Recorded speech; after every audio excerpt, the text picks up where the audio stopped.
Wholeness and Balance Vibrations family, and thank you so much for joining into the space. Wow, we're here. This is it.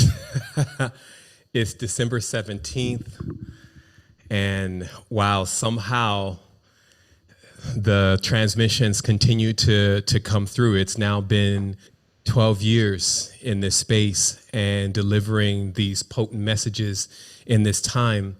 I want to go ahead and take the opportunity to let it breathe and to send some love across the universe. Before I do that, I want to let everybody know there is a disclaimer on tonight's message, so you can kind of handle this now. So that way, by the time we start diving in about 10 minutes, you have everything straight on your end. And that's one, this is not parental discretion is advised. This is parental discretion is demanded. I always laugh at like parental discretion is advised, but like what kind of parent is going to let their child watch this? So right now we're demanding parental discretion. And what that means is that if you have kids and you decided to let them join in because you're like, yo, they need to get this potent knowledge too. This is not the night or day for that, depending upon where you're at. And so we want to give thanks just for those parents who are on point with that, because this is definitely an adept level build. And what I also want to do is just let everybody know that this is always a great time to clear your space. And let me hit these lines real quick. And you can do that by, let me also get some co-hosts going on here. You can actually clear your space by using Palo Santo, sage. If you big boy and you got some oud, or some other kind of fragrances that assist, tea tree oil, water. Spray yourself down. This is a great opportunity to really clear up your energetic field and to actually really be available for the growth this evening, and the potential of where the consciousness will be when coming to the realization of the things that I'm going to speak on today. I also wanted to, as I said, just take a moment and dial in. I know some are coming from different spaces, and you're excited. I'm excited too. But it's always a good time, as I say, fools rush in, to just collect yourself, realize that you're here in the space, and also just erase things that you still have on your mind, negative things, anxiety, stuff that you went through earlier today, bills that need to be paid, charts are in the red, whatever it is. Clear from the space. It's all external, it's subject to go and come as it pleases. So just get yourself together, because that's what controls everything. And so I'm going to go ahead and begin with, first of all, sending a wholeness and balanced vibration across the cosmos and welcoming those that are here this evening, this day, here with Tribe. That want to also do the same thing. So all that requires is that you say wholeness, let us know where you're at. Also, if this is your first time joining Tribe Vibes, thank you for being here. It's great to see you. Go ahead and go in the chat real quick, press #1. Also on the YouTube side, because we are broadcasting to YouTube, I felt that this one definitely need to go worldwide. And so I have this open to YouTube. It's a very special evening for us because, as you know, Tribe Vibes Sovereignty Mentorship goes on every Friday. But we also do that in our tribe. But we always want to share that also with our YouTube tribe from time to time. So I'm going to go ahead and begin this. Wholeness and Balanced Vibrations family, thank you so much again for being here. I'm Seven. I'm in Costa Rica right now. And I just wanted to give thanks for you, Wholeness.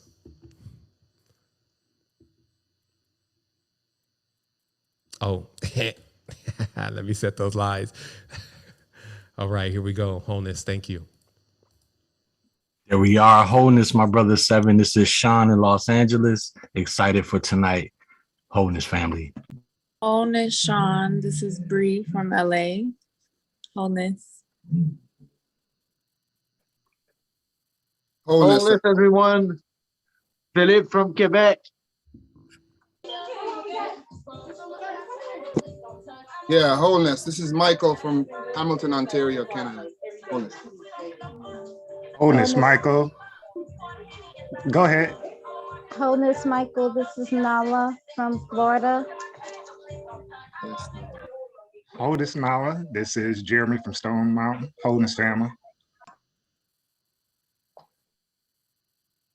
Wholeness, Jeremy. This is Gabrielle from Orangeburg, South Carolina. Wholeness tribe. Wholeness, Gabrielle. This is Willie in Fort Collins, Colorado. Wholeness. What's up, Willie? Hey, you first. Go ahead. Wholeness Willie, this is Samara in Los Angeles, California. Wholeness. Samara, Wholeness Tribe, Wholeness YouTube. Happy to be here. It's Raven in Miami. Wholeness, everybody. Wholeness, Raven. This is Taiwania from Easton, Pennsylvania. I'm sorry, can you hear me? You heard me? Oh, perfect. Okay. Wholeness.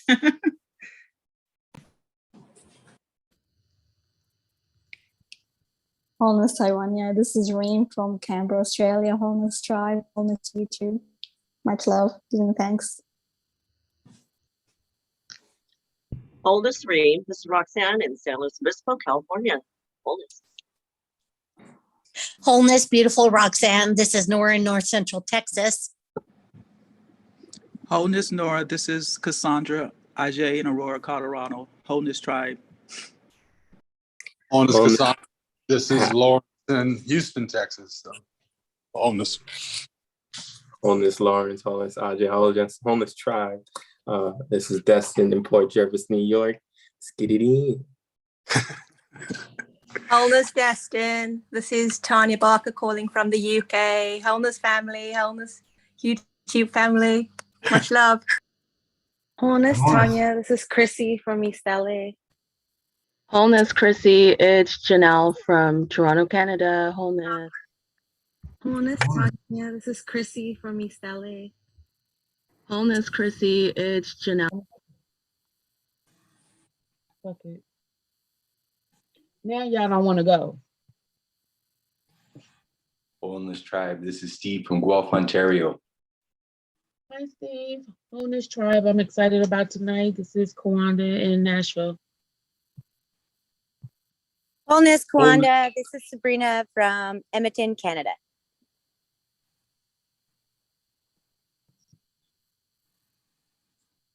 Wholeness, Sabrina. This is Anthony from North Carolina by way of New York. Tribe, thanks for being there for me and being my point to point. Wholeness. Wholeness Tribe. This is Wholeness, Imani. Anthony. Wholeness. This is Amanda from New York. I can't hear the names. I can't hear the names.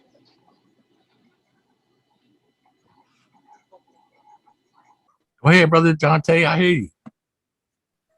I think his internet is a little bit is lagging out just a little bit over there.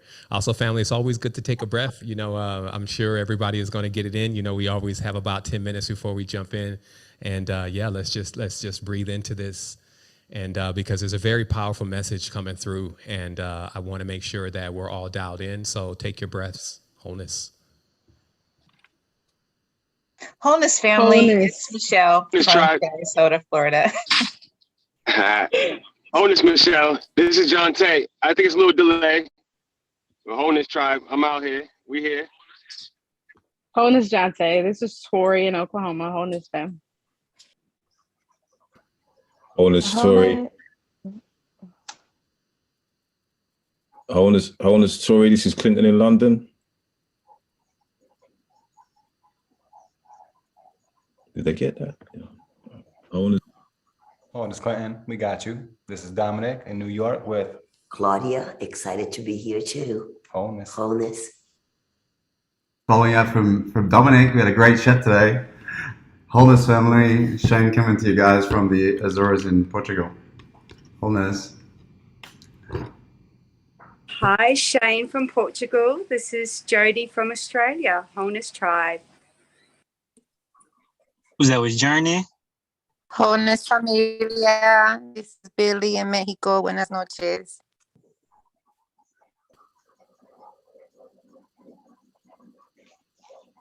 Wholeness Billy. This is Tony from Atlantic City, New Jersey. Wholeness everyone. Wholeness, Tony. This is Abby. I'm in Florida. Just giving thanks tonight to everybody. Tribe 7. Thank you. Wholeness Abby, this is Adamo coming from Ontario, Canada, Aurora specifically. Sending you guys much love, beautiful fam.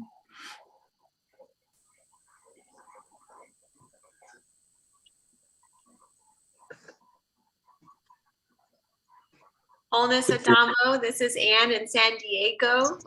It's good to be here tonight. Wholeness. Ann in San Wholeness, Diego.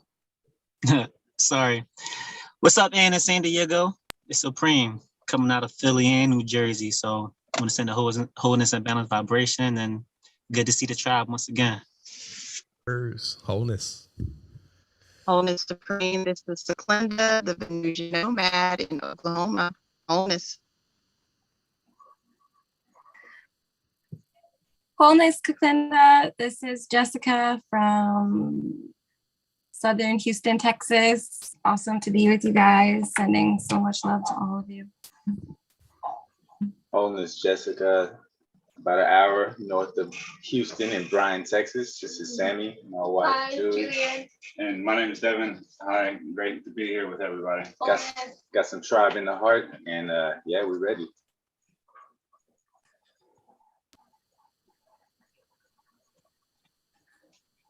Wholeness, Sammy. This is Chris in St. Louis, holding it down. Good to see everybody. Some balance, vibrations. Everybody's glad to see everybody. Just good to be here. From St. Louis, out. Wholeness, Chris. Melvin here from the UK, London. Wholeness, YouTube. We're about to take a trip around the galaxy. Wholeness. Absolutely. Wholeness.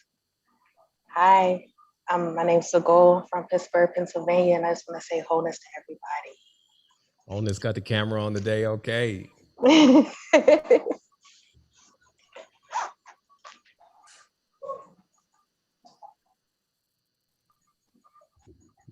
Let's keep it going, family. I'm still dialing it in. I know there's some beings out there, we should say, that are ready to express themselves. You're thinking, should I unmute? Should I say anything? Does it even matter?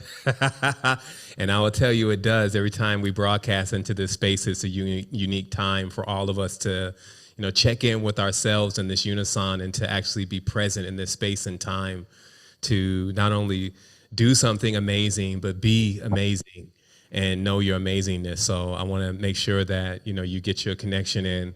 So wholeness and balance vibration if you're in there. Wholeness family, it's Deborah from Rhode Island.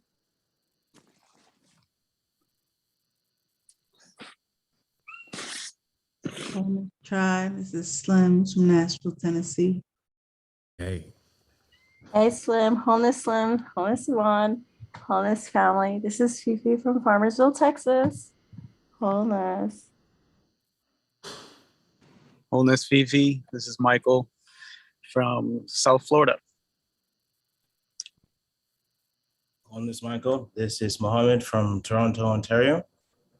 Sending much love to the tribe. Wholeness Mohammed, this is Henok from Stone Mountain, Georgia. Wholeness tribe.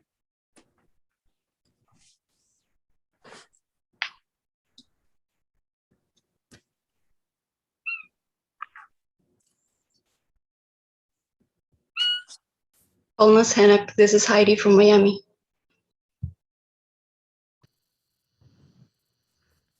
Wholeness Tribe, Wholeness Heidi, this is Jason from West Palm. Wholeness Jason, New York. This is Eric, coming at you guys from Santa Ana, California. Wholeness.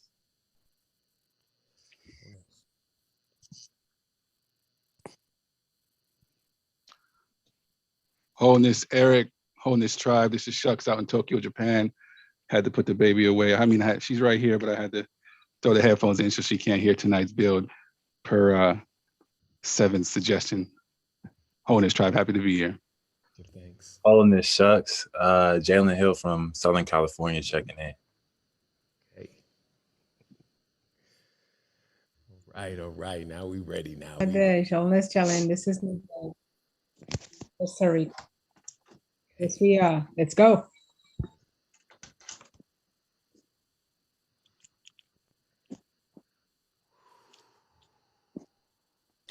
Wholeness Tribe. This is Michelle in Michigan.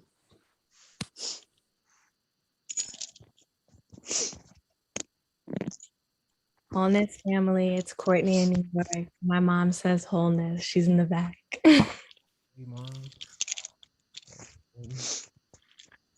Take your breath, tribe.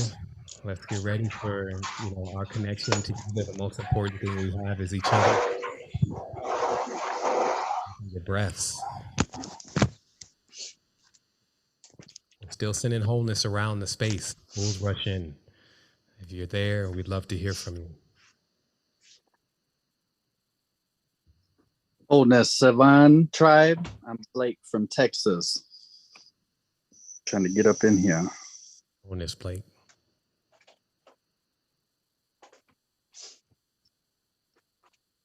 Seven, may I? Do you? We got 3 minutes. All aboard. All right, let's go. Wow. It's something about this moment, like there's something about this message. It feels like that it's like a summary of so many things. Well, let me set the lines properly.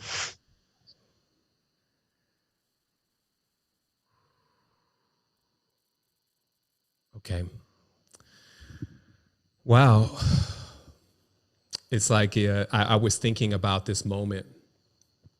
Let me set these. I got to set this one more thing. There we go. Okay. I was actually thinking about this moment all week, all strong, actually, I'll say. And I was just thinking about tomorrow. And I was thinking about, that how time works is I will be here and then I will be somewhere else. And if somehow I'm concerned about where I'm going to be, then I can always think about where I'm going to go. And in that, I found a lot of solace because in these times, there's some very, very serious things that are happening in the world. It's just to watch, if you have a heart, your heart goes into it. And everything that we've been taught and everything that we've trained ourselves on is coming into play right now. And as I mentioned before, balance is something that must be constantly maintained. So I do find myself in the space maintaining balance and doing the best that I can personally to remain clear with these transmissions. It would be interesting to only think about this from the perspective that this is a solo pursuit of one man. I don't think that you could get this far with just your own ideals and your own motives. Every time that I come into a greater level of understanding, which is just more and more clarity, what always comes to mind is the tribe and all the beautiful faces that you see here, and even those that you don't, the ones that you may hear, but even deeper that you feel, all those that are in there, as I said earlier, and that are going through this space, have come to comprehend this level of awareness within yourself and have found some companions on the journey. And those are all the reflections that you see here, the many variants of self. And as an explorer, I can only encourage us further to relinquish our ideas of what we think we know and actually be in a level of truth where whatever you think and whatever you say is exact. That is going to bring you closer to and merged with the Supreme. I wanted to also start because I'm still personally dialing in the space. I have the luxury of knowing the information that is going to come forth. And obviously, it's still one thing that if there's a couple bullet points written down, and it's another thing to send this transmission across the space and to be in tune with what has to come forward. And I'm a big fan of harmonics and being in balance. And I feel like that some of the things that we may not even want to hear, or some of the things that we may not be clear on, I feel like that would be what creates the imbalances, because lack of clarity for sure creates imbalances. I want to start off just by touching and connecting.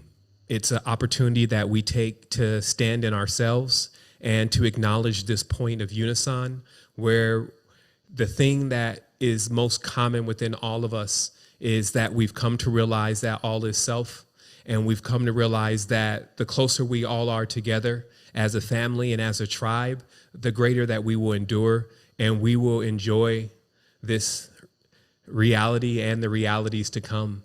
That when we're all in alignment, it's still kind of interesting to me that with all the power and all the ability here, that we have not yet been able to heal the world. But I'm an optimist because I know for the moment that humanity, all of its denizens and citizens, et cetera, get together and actually realize that our children are here and our lives and our memories are all here. And we must always be not only protecting this space, but also cleaning and maintaining this space. You know, those are the vibrations and the times, if you may, that I send my energy into, especially when it's time for regeneration. And I can say for sure that this has been a mighty journey, that all grand beings have a hajj or a pilgrimage within themselves, and that they run the circuits in the courses of their entire kingdom. And they get an opportunity to actually go into the spaces. And if you are a good king or queen, if you may, if you are a good leader of yourself, then you will even visit the spaces that don't often see light. And I feel like for many of us, that is our advent into this, is being the light in the darkness and also being the darkness within the light and actually showing where that balance actually is, because it's so important. But before we can show it to anyone, we must be able to accomplish it for ourselves. So in this time and in this space, I want to send a transmission to those vibrant beings, the beloved, those who have come in and out of this space that are a part of our DNA, that wherever you are, if you feel lost, forgotten, if you feel anything that is distorted or deranged, that you can see this and that you can feel this unison and this connection within this energy of all these beings that you see and that you feel here. And that energy itself will function as a panacea to heal this space and to heal this earth, because we can see that more than ever it needs it. And then we can also see that there for sure is something going on that we need to be very mindful of. And so this is a build for adepts. This is a connection for the time of the pillars and the guardians and the warriors of love that are actually inside of this realm to really, really dial into exactly what is coming through. And what I will do the best that I can, as I've always done, is just be a conduit for the truth that we all need to hear and that we all need to receive, and let this open our third eyes and our third eye ears with clarity, wholeness.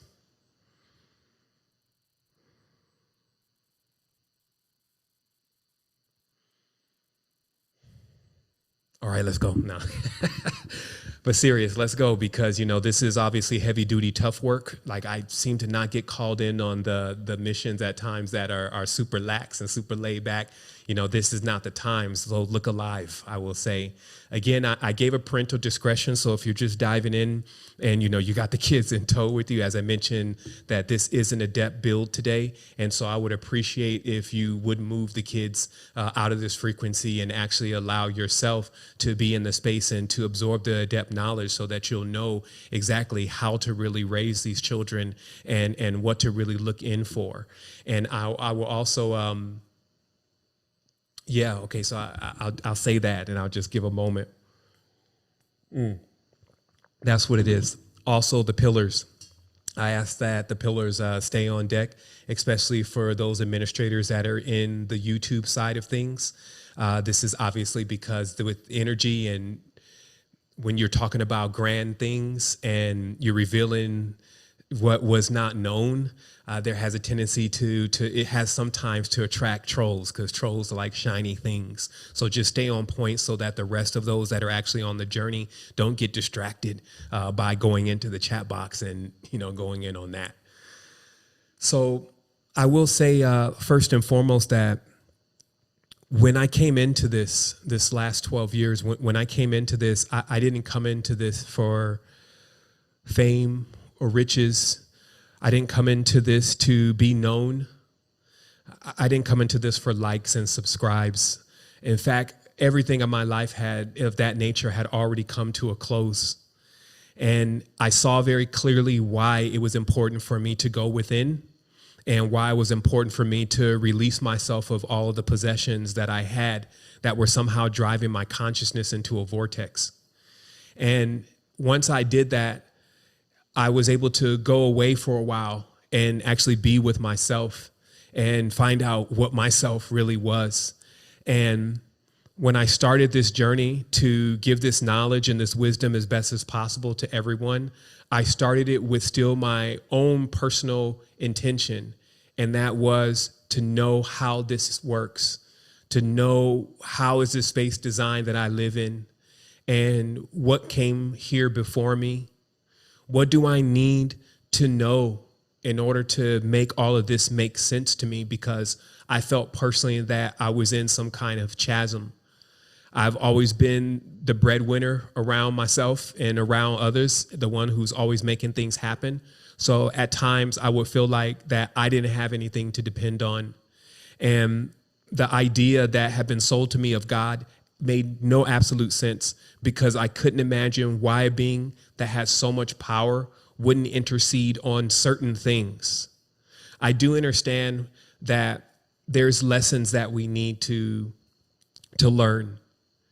But I always say, just as sure as you could see some very wicked, distorted things going on, that you could see some very great things and balanced things go on too.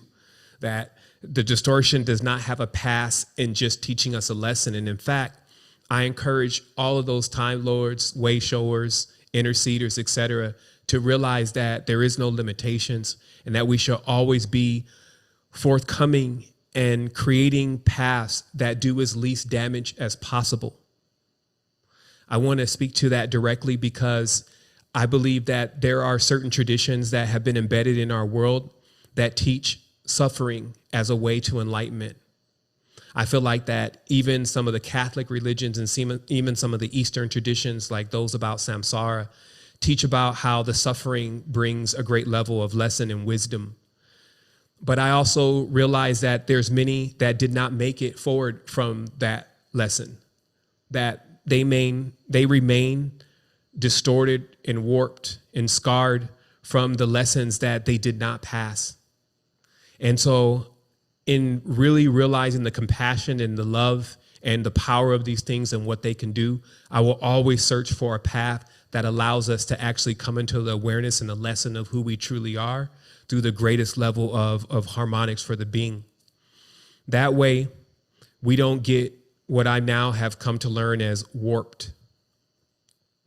Right now in this time, it's very interesting that the way that we look at knowledge and wisdom is we want to get as much of it as possible. But I have to remind everyone here about, in the ancient setting, that even the art of Tantra, which is the highest level of engagement with you and the divine, becoming the divine, is not the Kama Sutra. So even the ideas of the sexual side of Tantra actually comes from works that have nothing to do with the real codices of Tantra. Few of them have been written. And this is because this was the true understanding of what needed to be taught to you by someone who had already gone through it. So in the ancient settings in these times, there was no teachers or masters that were teaching anything that they had not mastered and been able to accomplish themselves. It was necessary. And so because of that, because each person's path and way of awareness is based on their own perception and them being unique, it means that there were several paths. But as masters were teaching these paths, all those paths led to one place. And so if you had the opportunity to be with a master, you still were learning that variant of their Tantra. So those who practice Tantra, even when meeting each other, would ask, what Tantra do you practice? Who is your master? But they would not ask that to try to learn that person's Tantra too. They would only ask that just to get an understanding of where they were in the body. Because what Tantra teaches is that there was a map in the body of all of the powerful energies. You can call them your organs. And that these powerful energies are similar to deities themselves. And they make pilgrimages. Like your heart has a pilgrimage where it sends an entire circuit through your body. So it walks through your body. Of course, they connected that the human body was also the planet, beyond spheres and domes, but it was very interconnected. And this meant that if you followed the path of the deity within, then you would completely run a circuit. And that was Tantra. It was often a lifetime or lifetime spent to travel the complete circuit of the deity of your organ within, to know their path and to know what they go through and what they experience. So as you have even parts of your body where excrement and things are placed, you can imagine what it would be like to go on a pilgrimage with that God within. I also wanted to remind everyone once again that in the ancient settings, to truly worship was not to bow down to something external. The word that was actually used meant that you would become what it is that you celebrated and what it is that you adored. And only the advent of what we're calling kings into this world birthed the time where the idea of actually being a god was that people would worship you. So I want to make this very clear because it's something very important that happened in our time and is playing out right now. The whole idea of adoration and celebration was for you to become the supreme being. That turned into when the kings and the thrones, which we'll speak on here today, when the kings and the thrones decided to deify themselves or make themselves gods before the people and receive the inspiration from the genies, they began to build the things that people began to worship and admire. And it's no different than what's going on today when large Titan-like companies build devices that everyone comes to love and admire. However, again, the biggest thing here was the difference was people began to actually bow down and worship these things. And we're told to bow down and worship these things and also to give their all, your time, your children, the things that actually mean the most, to give those things to this system as a way of actually even saying that you admire it and you love it. And so I want to take apart today how that's happening now. The running title of the show is Rise of the Tron, how the Jinn merged with our reality. And I had that as ED, like it was past tense, but it's still going on. And in fact, the worlds are so interweaved, we once again find that our ignorance and our racism has destroyed us again. And I'll just say that very clearly, that even as being a quote unquote human, the level of racism in which we practice towards other life forms is immense and should not go without being noticed. Because oftentimes when you're pointing the finger at everything else, you really need to look at yourself. We have entire spiritual scriptures designed to actually demoralize and demonize other life forms. And we generalize. So very clearly what I'm saying is that we can just say something like, oh, they're demons. And that be like a slang term like, oh, those are niggas. And you're literally referring to or attempting to refer to all of them as if they're all the same, which is extreme racism. So if you notice how humanity runs around, starting within certain corruptions in the book, they even state that there is another entity that actually live here. Some call them the Jinn, that humans are better than them, have been elevated over them, and can even conquer them, etc. So there's this thing that goes on in monotheism, since monotheism is truly the worship of a king or one God. You see that there's this blatant quarrel-like nature, which is actually in itself a trait of the beings of fire, because fire is very unstable, so it must run over its boundaries. And so it's important for us to realize that there was something going on before we got here. So my first question is it possible that this king that keeps being referred to, and I'll make that very clear, whether it's Cain, which is also a root of our word kahin, which is a root to the word king, whether it's Marduk, whether it's even Metatron, or whether it's, let me see, Christ, okay? So this king, is it possible that maybe not only is this king real, but this king is some type of electronic engineer or master of technology? So this king that I'm referring to is that in Freemasonry, there are first two branches. One is called accepted, and then the others are the lodges. And an accepted Freemason takes an oath to the king. And that king, as they go through the degrees, is the identity of that king is revealed to them. Osiris is another name. So the question is, though, one, what is it with the word Tron that is now such a dominant part of our reality? As you know, we have electronics. And I personally, in dialing into this, was brought to certain names because we just started dealing with, obviously, the meta, which is Facebook switching up the name. And we started decoding things.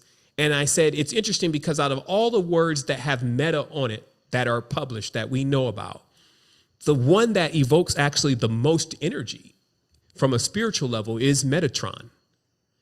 And so I began to dig through the codices of basically focusing my beam or my laser to what was all of this about with the Trons. And I was also led into other words like tech. Obviously, we have the last civilization, the Aztecs, and we have many civilizations that have tech behind their name. And I see us today, and I see us with all this technology.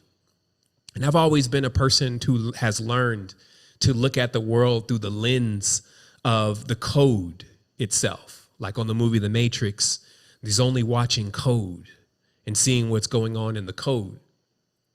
And so when I see certain things keep popping up in the code, then I go into my own blueprint and I start querying the code and see what the code tells me. Not what I think, but what the code tells me. Because I know that English is a word that actually refers to an angel man. That's what English is. A ish is a man. The Engel is an angel. So an angel man. So that this code, this program seeks to make an angel man out of us, whatever that means. And so I looked into these codes and I found Metatron, and I found that this word Tron actually is the word throne. That would be the exact pronunciation, a throne. And in looking into the metaphysical aspect of self, because as this starts rolling into the blueprint, y'all know this has been 12 years. So it's really easy for me to just fill in all the blanks. That a throne is not the king, but what supports the king. And you need to be very clear, because when something is nothing without support, so it's the throne itself, not the king, that one should pay attention to. We found also that the word Metatron meant the final throne or the final Tron. And in dialing into this, since now I had the beam on it completely and it was coming into light, what was brought to me was the return of kings. That anytime they've been talking about that the gods are going to come back and all this kind of stuff, they're referring to when the thrones return. Basically, when the kings who have deified themselves through procedures such as mummification come back into the space, then it's going to get lit again. Because there's just something about these beings that they always attempt to solve or replay. I will say this, there's no solutions to where they're at. They're damned. But replay what goes on with humanity because we are genetically connected to them through all the members of humanity. And this has been through the wars where hundreds of thousands of human souls have died fighting on the side of either the ram or the serpent.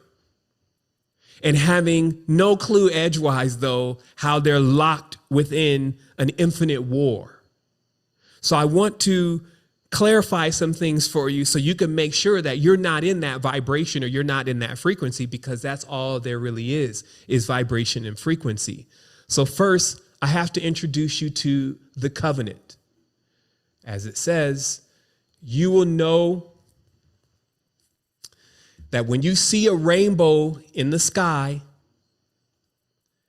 that I'm going to push myself into this in real quick. Let me see 1 second here. And when you see a rainbow in the sky, you will know that it is a sign of my covenant. Okay, this is what is said. If you take it down and back up again into the original language, what it's actually referring to is, do you see how there is a wavelength? And obviously the frequencies and the colors that correspond to the frequencies and how that looks like a rainbow. And it's because this covenant, see, you're dealing with hard heads. Like if you thought that, let's say even some of these distorted beings that have grown up and been raised in a distorted environment would obey a simple command, like do not go into that world. If you thought that being a hardhead means go into that world, right? So do you think it would be under the control of these variety of beings, whether or not they can get into certain spaces? No. So the covenant is not a covenant that is just like you have some beings enforcing something, except for those that hold the vibrations, right? So you even holding the vibration of harmonics is actually you enforcing the covenant. But make no mistake, this covenant is actually based on the wavelengths and frequencies that you can and cannot enter, and wavelengths and frequencies of other things that they can or cannot get into your wavelength, depending upon how you're dialed in. So let's first realize here then that when we refer to the covenant, this is what we're talking about, so that you don't get into this fanciful idea that this is being enforced by like a specific lion being riding around on a chariot, making sure that every lower vibratory frequency that tries to manifest into the space gets blasted. It's actually the space is going to regulate that anyway, because when you're in the low vibratory frequency, you cannot enter into other higher vibratory frequency. That's the covenant. So those that may have to go early, just remember, whatever you're doing in your environment and whatever is going on around you is actually determining what things from what spaces can get into your space, because this is all hyperdimensional. So let's go ahead and begin this process, because now, so remember what I said, that since we're seeing again that there is a king here, we're talking about the king and we're talking about the throne.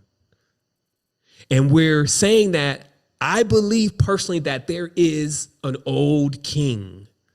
And it's because hundreds of thousands, if not millions, if not countless more, have seemed to pledge their allegiance to this entity. And there are rituals and organizations going on right now that are initiating people into these things.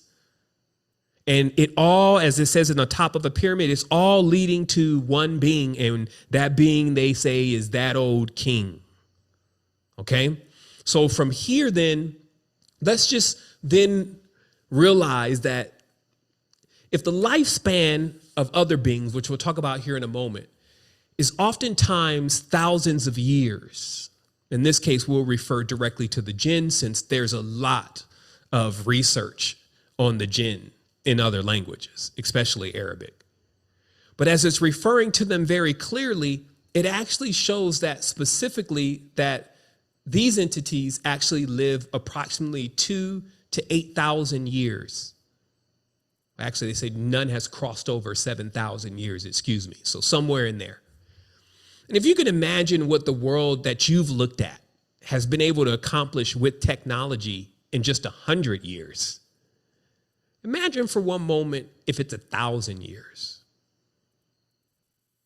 Just imagine 1,000 years of advanced technology. Because for us, it was like the steam engine for a moment. And then once the integrated circuit was actually created, boom, now here we are. Now we're video chatting and sending messages all across the world and seeing each other on liquid crystal phosphorus. There's all sorts of things happening, but in such a short moment. Do you know how long it took us to get to the steam engine? So when we look, we see that somehow through the birth of the electron in our reality, the reality has went warp speed. Now, here's the thing about warp speed, because we all are at times trying to find something that is going to graduate us to the next level as fast as possible. Think about that for a moment.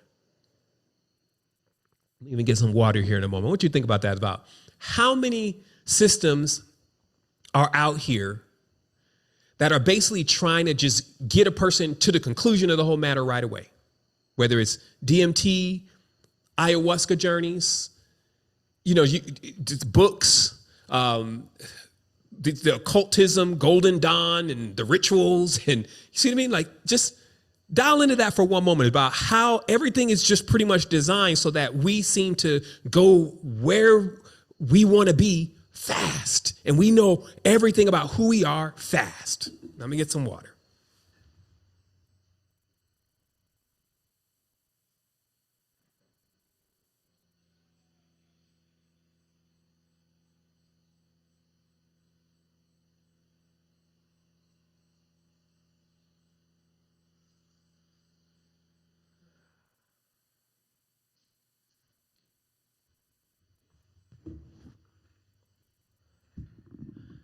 I know some of y'all was like, that's not fast enough, and you're not moving fast enough. If you don't really come on with this right now and get crunk, you're talking all slow. That's not the tempo that I'm looking for. He better get crunk right away. I hope the trainer started running, because that is the whole energy, right? Sometimes it's like, I want to go fast.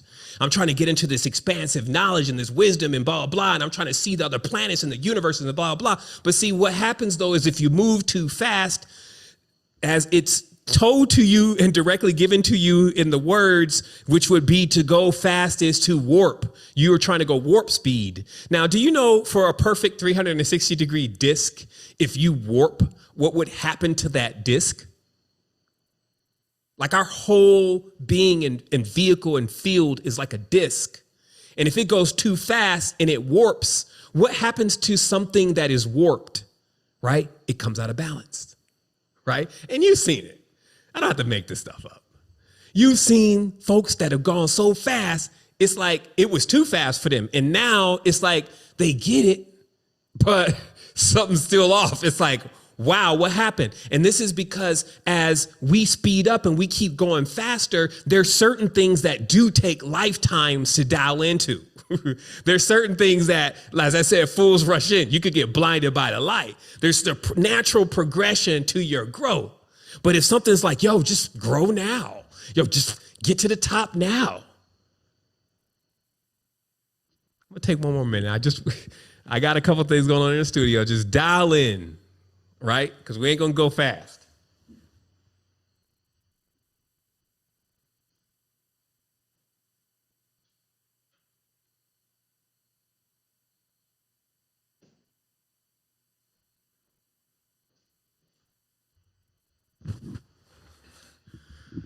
Okay.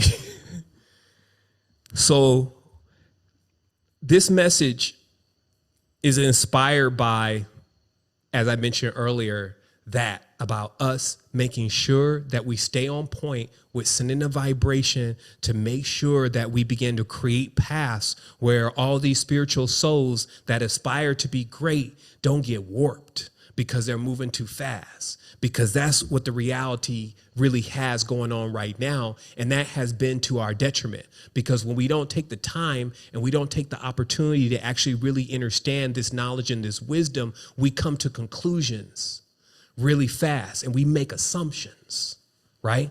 And then from those assumptions, we start living in this narrative that's built on a bunch of stereotypes and a bunch of judgments, most of which have been made by somebody else. And so as an explorer, when you're trying to come in on something, if you're wondering at first if it's even hostile, and then you like see that it's kind of hostile and you're wondering even why it's attacking you without asking yourself, did you somehow violate it or its space or its custom? You see what I mean? Like this whole thing with being human is like, you know, we're just kind of plodding through all these realities and creating things that's even violating stuff in other spaces. And then when we piss it off, the first thing we want to say is it's a demon.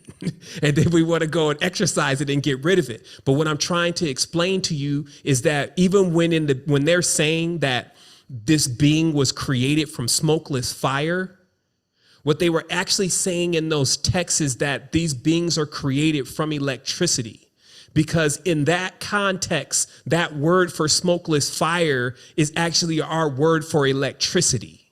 And this is where this whole thing with the L's came from, EL and the electron, that their world was a world of non-manifestation. So let's get into this.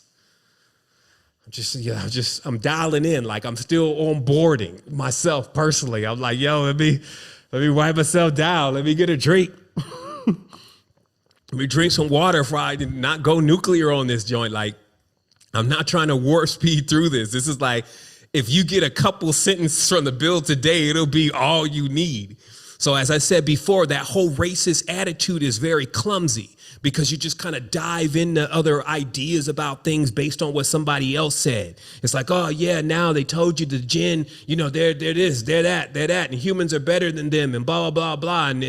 And so that story starts. And in the Bible, it's the same thing. The demons, this, blah, blah, blah, blah, blah, blah. But it hasn't given any details. It tells you actually you don't need any details. But it also explains that these beings are all around us. So as an explorer, the last thing that I would like is to be around a bunch of things that I don't know about. That would make me the alien.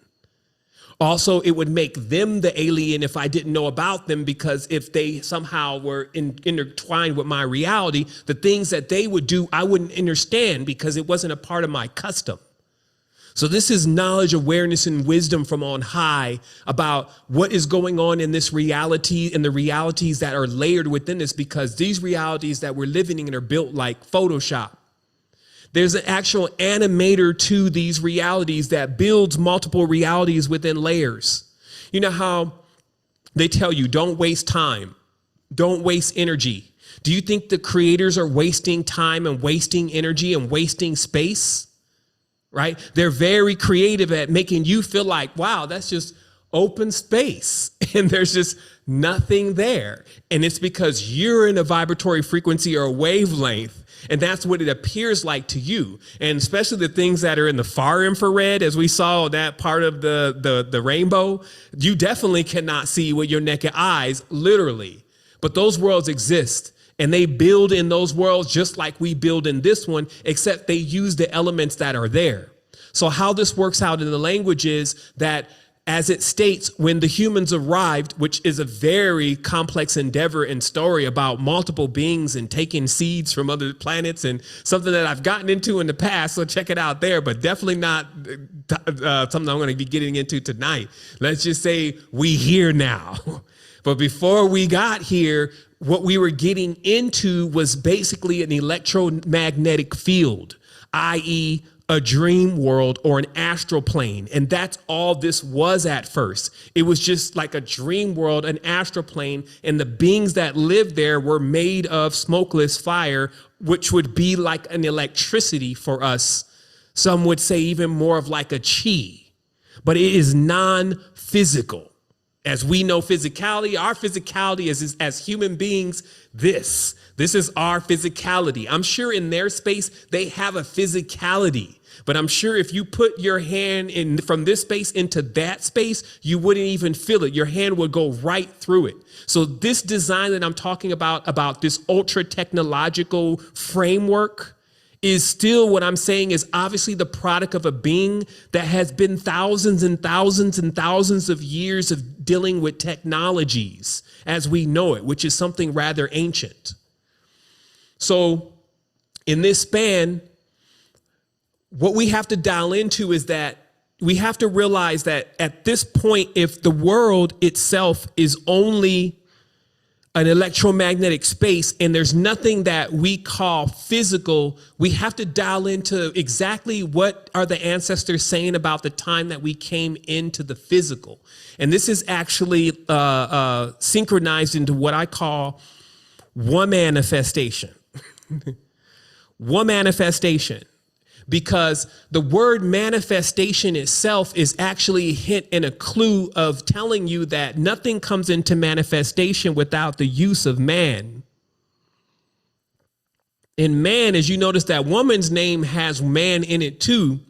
And it's very specific about in the Sumerian text, how in which woman, also in the Christian text known as Eve, in the Greek text known as Pandora, actually created what they saw was not only the beginning of the birth pains and some of the sorrows on the space, but a point where things began. And what this is about is this is about, in this case specifically in the Sumerian text, it is Ninti. Okay, there in the Sumerian text, which actually do predate the Kemetan text, now that I've completely authenticated where these stories are coming from and who is replicating the stories. Because see, the king moved to Kemet, this right next door, that whole area, the Lagash, all these areas are all really the same space, right? They're very close together. So the kings were migrating, but the rites of becoming a king, as I mentioned before, the rites of Memphis were even since Samaria. And it's more specifically hinting into the resurrection of Osiris as being the process of actually creating a king, that he would die and you would raise him again with necromancy. And those who rose the actual kings in Samaria were specifically Enki, because after a big battle that happened here on earth between the Ram, what you would call the Ram and the Serpent clan, some of them dipped and left. The highborns, if you may, they left and went back to Mars. That's what this whole Mars thing has been about. Like, you don't see Mars, you don't know nothing about what's going on Mars. You just see it all happening in the reality. Tell you, oh yeah, it's a red planet, this desert, maybe we can have life one day. And then Elon's over here talking about, well, we going to Mars, right? And then he keeps talking about this dog. Okay, like everything is surrounding even the Shiba Inu, the dog, the Dogecoin, etc. And this is because in the Sumerian text, it's very specific. And let me pull up this image here. That this particular goddess, there's 8 goddesses that actually perform the same rites that are performed on Osiris, but they perform it on Enki, because in the fallout, Enki gets obliterated and almost destroyed in the process of the wars that were going on between the serpent and the Ram clan. Enki later on becomes Jesus. Enki becomes the sacrificial lamb. Cain becomes the sacrificial lamb as Christ becomes the sacrificial lamb. This is also the symbol of Baphomet, which is actually a black dragon with no wings. It's a goat in the sense of that the goat genes is that of a dragon's genes, but specifically that we're talking about Nin. Because, you know, before we get into his story, it's important to first understand her story, because woe manifestation was the reason why we're here now. And in the Sumerian text, it says specifically that this divine, well, in the Hindu, they call it the divine bitch, literally. So let's read it here. The woman whose name, let me pull my screen here so I can read it. The woman whose name Eve, according to the biblical notion, means approximately she who makes live.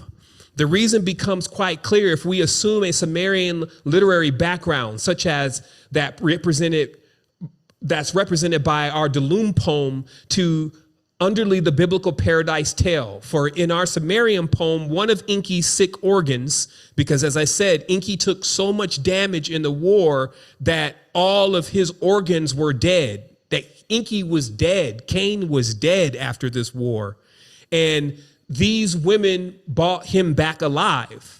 And that is the rites of Osiris. Later on, it comes out in Kemet, he had a war with Set. That's a war between the Ram clan and the Serpent clan. And in this process, this goddess Ninti, which is the word rib, right? That's why Eve, they say Eve came from the rib, but it's a reference to a specific being that knows how to make live, okay? And make live. What this means is that we live in life, okay? We live in what we call a physical reality. So Ninti or Eve had the ability to bring things alive in the physical reality, and she's one of them. As I said, there were 8 goddesses there. This is Ninisina, Ninhursag, Ninma, Ninsuman, right? So this is the direct account of understanding that still nothing can come into physicality without a womb first. And that these goddesses, one of them specifically was a cognate of Eve because it was through her womb that things began to come into a physical reality. Because before then, everything was electromagnetic. There was no manifestation. But once the first, in this case, Gilgamesh, the first male was born, that's when manifestation, if you may, starts. Now, it doesn't mean that the thing started with men, because it actually starts with an androgynon. But it's very specific to understand these occult principles, because other than that, you can't even follow the story. You just would be lost. And that's where most people find themselves right now. They're just lost. They don't even understand any of this. It's like, wow, in about 10 years or 5 years or less, if not now, all of this is going to be erased. This is why our word, again, so as I said before, when you look at the Sumerian text really closely, you actually find that they seem to be referring to literally a dog, that there is something about dogs, whether it's the hounds of hell, this is the ancient depiction. There's something about this specific race that they had dog face. They were cognates of dogs, and it's because when you see the genetics and you understand the genetics of a dog, you'll understand why they're calling it man's best friend. And that basically Marduk or Cain that's why we get our word canine, as in Canaan, that Cain was actually raised back basically in the stage of a dog using necromancy. Okay. Now this process though actually opens up a door. This is why they call it Pandora's box, because it turns out, as let's say the Anu, which are other beings even over these beings, were saying, is that there's like a door. That's why this is all in the Abrahamic tradition. The whole Sumerian thing is all the Abrahamic tradition, but starting at the root, right? And what the beings were saying, as Abraham was saying to his sons, that listen, there's like these things and they live like next door. And if you guys start fighting and all that kind of stuff again, you're going to open up a portal right to them. Right. And so this is Abraham, if you may, as an analogy, hearkening to a time before the floods. But this is before the flood. And what is happening is that one of the goddesses is opening up a portal using necromancy to raise their king. And in this process also attracts many beings that they themselves may have not known were there. And this begins this process of actually birthing these beings into the world. And so this is what is known as the fall, because beings literally start to enter from this electromagnetic plane that is non-physical into the physical plane through women's wombs. And in fact, this seems to even be the centralization of the culture. It's not even that, oh my goodness, they invaded them. It was like all of the rituals, as the rituals of the SARS are to attract Jinn, as the rituals in most of these magic books are to attract entities. Right. So this shouldn't make you feel like, OK, well, I don't know, this sounds way too far off. Like you go and you read it right now. If you go and get some book from somewhere, they're talking about how to evoke and to call on something and to bring it into the space. And they're trying to teach you how to do that with your mind. Right. Because your mind is how things manifest. But this has been going on for thousands of years of manifestation, where the first beings that came out, the things that they thought that they started visualizing and that they started dreaming about, they'd use their hands, which are the pentagrams. This is the 5 points of the pentagram. They begin to use their hands as light hammers, if you may, to take things from the other reality and begin to bringing them into this reality, into physicality. And the first things they bought were the portals or the actual temples that correspond to the vibrational frequencies of the other realms. So they literally built gates for the gods. And that's exactly what you see in the Sumerian text. That's exactly what you see in the Kemetan text. That's exactly what you also see over in the East, which you would call Persia. And that whole area is that the consistent building of structures that even over in Ireland, even over in Notre Dame, et cetera, structures that seem to be built by something a little bit more clever than a man, because it actually talks about the initiation of many of these craftsmen that actually began to become inhabited or become themselves the temples for Freemason. This is a temple for a builder. A temple for a builder, meaning that the first way to get people to worship is to build megaliths and to do things that they cannot do. That's all a product of it. So what you'll find is that the religions then, if you may, or the spiritual systems then were designed for you to actually become like these beings. And even if you go to ancient tribes right now, they are trying to be like spirits. Is that clear to you? They see the spirits not only as ancestors or not only as entities that they're aware of, but also as ancestors. And it's because many of these beings have already intermarried within what you would call human families. Right. So it's just very important for us to lay the playing field here, because it would get very confusing, because you wouldn't even know who's on what side. Even the person's like, I don't even know what side I want to be on. This. Don't choose a side. Balance is not a side. Like right and left are the sides. Balance is the understanding and the wisdom. Because as you'll see in a moment, things are actually shaped by the environment that they live in. So very briefly, the classification of the Jinn. To this and make sure everything is going on. Okay. The classification. So your environment still controls your energy. So the first thing that a person would say is, as I said, like when you say this word Jinn, you're saying like the word human. I didn't tell you what kind of human though. I didn't tell you where they live. I didn't tell you what they were like. I didn't tell you if they were rich. I didn't tell you if they were poor, et cetera. And it's just like that with their world. There may be things that they do completely different than what we do, but that structure in itself still holds across the board. That the environment that you are subject to is actually what you become. So your environment is like your judgment. The things that you really do here will be your companion in the life to come. The world that you're sculpting now, which is the world to come, because God is a God of what? Two worlds. They tell you that in the Kabbalah. But you're God. You're a God of two worlds, the world we're in and the world to come. See, every time they pass this off to something else, and all the religions do it, because they're all a part of that kingdom of the entities that are already avowed themselves to become hindrances to us. That's why they said, hey, we're going to be a thorn in the thistle, that we're going to be hindrances for man and woman. You see what I mean? Because anytime a person goes and gets initiated into these cults, they become initiated into Marduk's kingdom. And what happened with Marduk? Very clearly, the Sumerian text explains to you that Marduk's story kind of plays out almost like Romeo and Juliet. Marduk, as ferocious as he is, falls in love with a humanoid hybrid, which actually looks more like a serpent at that time. And it is his wife, right? I think that's Pianki, right? So he falls in love. And in the process of this whole fallout and leaving Earth and all of the stuff that was going on, which is too much to detail here, he's offered an opportunity to go back to Mars.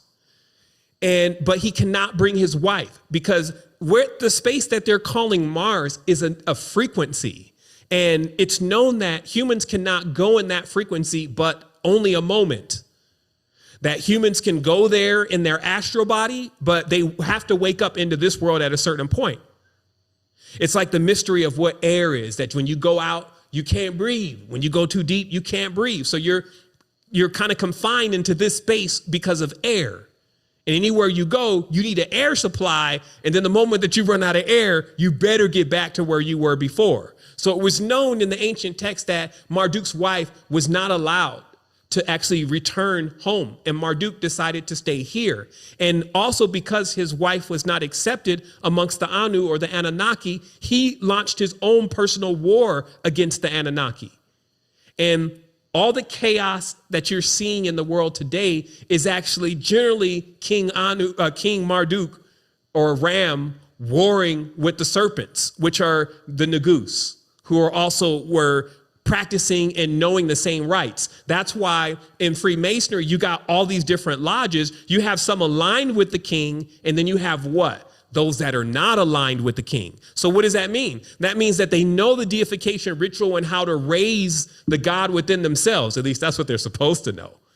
But that knowledge is kind of across the board. And as you go through cultures, you'll see that certain cultures are aware of this knowledge and have actually used this knowledge as the foundation of their religions or their forms of spirituality, right? But this is a very complex matter because these remedies, as I said before, of necromancy or raising yourself into another world while keeping a body here also involves that you don't really clean your karma really well. And because it's almost like a cheat, it's like a hack, or you're trying to hack the system, but you need to clean the karma. And that's why anytime many of these beings are around, the world gets sick. The reason why the world is getting sick is because there's too many of the lower vibratory ones in the space, and they've been bought into the space. And it just started off with initiations back with Jack Parsons and all those times in 1920, et cetera. But specifically, the implementation inside of our reality has been the implementation of specifically 60 hertz. That 60 hertz is pretty much the wavelength that the most distorted of them really live on. So this implementation of not only technology, because technology from ancient beings was already known about, the implementation that was given to us was to create more or less a frequency cage and a gateway between the world of a certain vibratory frequency of Jinn and our world. And you can see what that has really produced with the advent of what comes next, such as the TV, the movies, and now we're down this road, and now it's the cell phones, now it's the computers, and now it's virtual reality. Now, all these things are inanimate within themselves, but the technology itself is a liquid crystal. And liquid crystals is made up predominantly of phosphorus. And since phosphorus, which you also know is the other name for Lucifer, that phosphorus, that when you stare into phosphorus for a long time, it's what they call blinded by the light. You literally become like so fascinated more with what this light is displaying than your own self. And so there has to be a constant maintenance that's going on in your consciousness where you realize that you just got to balance out these energies. I'm not saying you got to throw all this stuff away. I'm just saying you need to understand that until we get more to the enlightened technological phase, which is coming, we're bringing it as rapidly as possible. Remember, technologies are old, but the technologies that actually assist the body, such as photons and different things that actually fix the telomeres on your DNA, that kind of thing, when that comes to you, then you will see the true use of what we would still today call technology. But until then, we are still stuck in a frequency range of about 60 hertz, where somehow, ironically, all of our devices are configured to run at a specific frequency that actually would make us sick and it would make us blind. Now, specifically, the entities that live in this frequency, they are more serpent-like in a way where their toxin is excreted from their skin. So as a mammal, our toxin is kind of contained and then comes out in a certain way, right? And we do have, because we are also mixed with the reptilian brain, we have certain toxins that excrete from our skin, but they're more like 100% that. So because of their toxin excreting from their skin, when they're in our space, it's like an electromagnetic smog in itself. It's like you get very agitated. You can't really think clearly. There seems to be almost like a static electricity or a vibration that is disharmonic. You see what I mean? Because that is what was called being unclean. So in the ancient times, if something was unclean, it was a reference to the actual vibratory frequency of that thing. So that's why they say these things, they live in bathrooms and behind the toilet, in strip clubs. They live in stinky parts of genitalia. When a person is keeping their genitalia, they're almost in themselves so small because they can become infinitely small because their clothes is their technology. What they guise themselves and disguise themselves as is their technology. So I want to start clearing some things up here. So let's just imagine then that this is what was going on in a process, because while time is like 72 years for us, for something that's living 3,000 years, or to a necromancing king that is living almost indefinitely off of the energy of the field and the rituals and things that are actually being practiced to transfer the energy from people to it, then you can only imagine that there would be a point in time where the plan would be bigger. Like the plan would be more intricate. It would be so intricate that you wouldn't even be able to really see what's going on around you and how things are changing. Some people call it the Mandela effect. Like I know for sure, I was like blown away by the recent Mandela effect, that they cannot remember that Sinbad played Shazam in a cheesy ass movie that he made, that when I was a kid, when I saw it, I didn't want to see it because I never liked Sinbad, like as a comedian. You know what I mean? It was just like, I remember making that note in my head, like, yo, I'm not going to watch that. That's so cheesy. And I was watching the whole thing. And then you sit here and watch the world literally try to make that into a Mandela effect, where Sinbad himself said, I never did any movie like that. I didn't do that. That's I don't know what that's all about. And then finally somebody to find an old VHS tape with the movie on it. You see what I mean? But I saw the movie as a kid, as far as seeing the previews. So what I'm saying is that how is it that something can alter the entire reality for millions, and even when the billions, and even when people say, wait a minute, that's not exactly what happens, it just still go, oh, don't worry about it, just keep going. Something you turn back on yourself and told to question yourself. Like, you just thought it said that. You thought it said, play it again, Sam, and it didn't say that. When, if you're astute and you're a stickler for detail and you're sharp, you know exactly what you saw and what you experienced. So, but what kind of technology are we dealing with though? Like, forget whether it's happening or not. There's 50 or 60 Mandela effects. So let's say there's 5 of them are right. How can an entire reality be altered? What kind of technology will we be dealing with? And see, this is where I said that when we're racist, we slip on this kind of stuff. Because right away, all them demons, they don't have the power to do. You know what I mean? We go into this thing where we all of a sudden start demoting and degrading the things that we don't understand. And demotion and degradation means ignorance. And so we project then ignorance on it. And then we don't think that it's possible that we could be getting outsmarted by this thing, especially since it's a genius, right? Because in the Masonic lore, if you didn't notice, the whole thing is really surrounded by Shazam being a genie or a Jinn. Now, the code is DJ. DJ is DG, which is dog, right? Because there's no vowels. Now, DJ, if you notice, there's a mythos around DJ. And let's just say it in this context, like, I'm not talking about what's good. I'm not talking about what's bad. I'm telling you, I need to know what's going on. So whatever has to come across has got to come across. So in the bottom of the flyer on the Bohemian Grove, they say there's a little guy in the bottom corner. And I had it. I looked on the internet today. It's not there. It's in the picture album somewhere. I'll dig it up. But on the bottom, they have this being that they call DJ.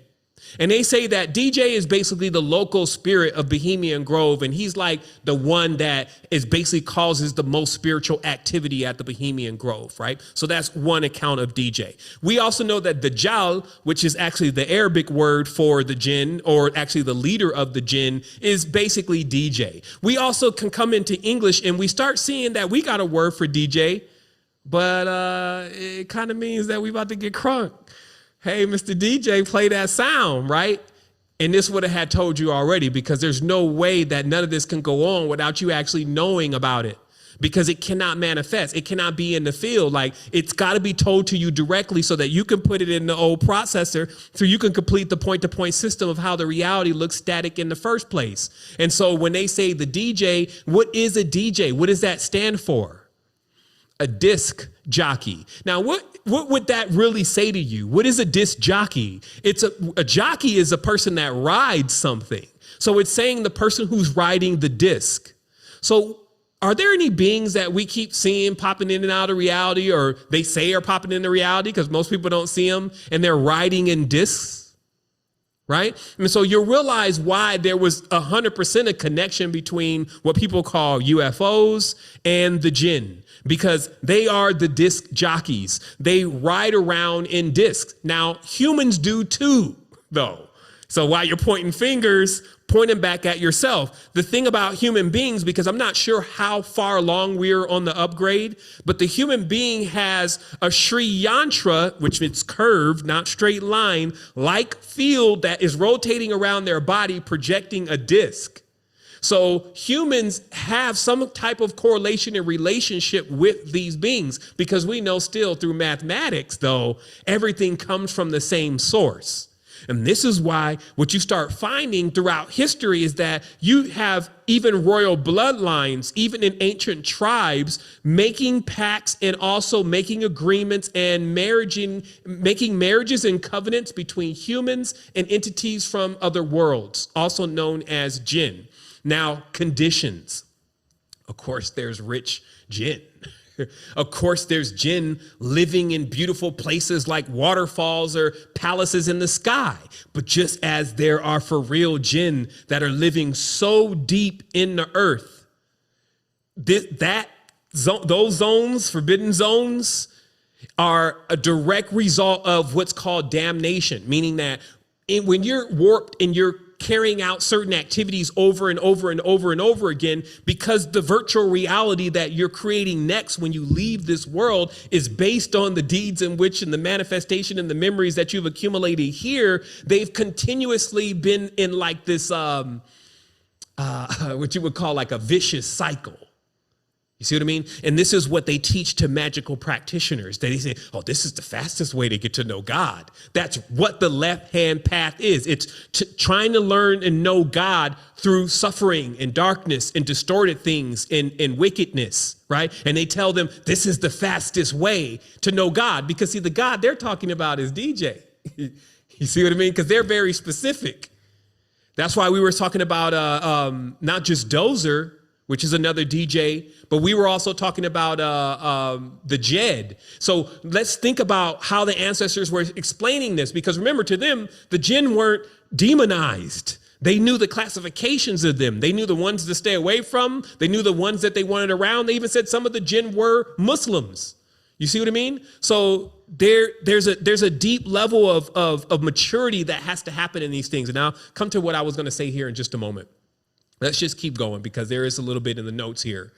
So those who serve the Jinn, okay, so let's clarify here that, remember, as I was saying before, that now you literally can now see that there is another layer of the reality, and the type of entities that live there, their clothes are their manifestation and their imagination. So the things that they can turn into and the things that they can actually create makes up our mythos. Okay, so when somebody would become inspired or see these beings by getting into their vibrational frequency or a connection with them, then they would actually bring those images even into our reality. They would paint them. They would, you see what I mean? So humans, as I mentioned before, because this technology is now going on for thousands of years, became angel men, or basically the gateway between the realm of the Jinn and the Jinn getting things from their world into our world. So like all the pyramids and all that kind of stuff, that's how all the Jinn structures look in their worlds. That kind of archaeology or architecture, etc.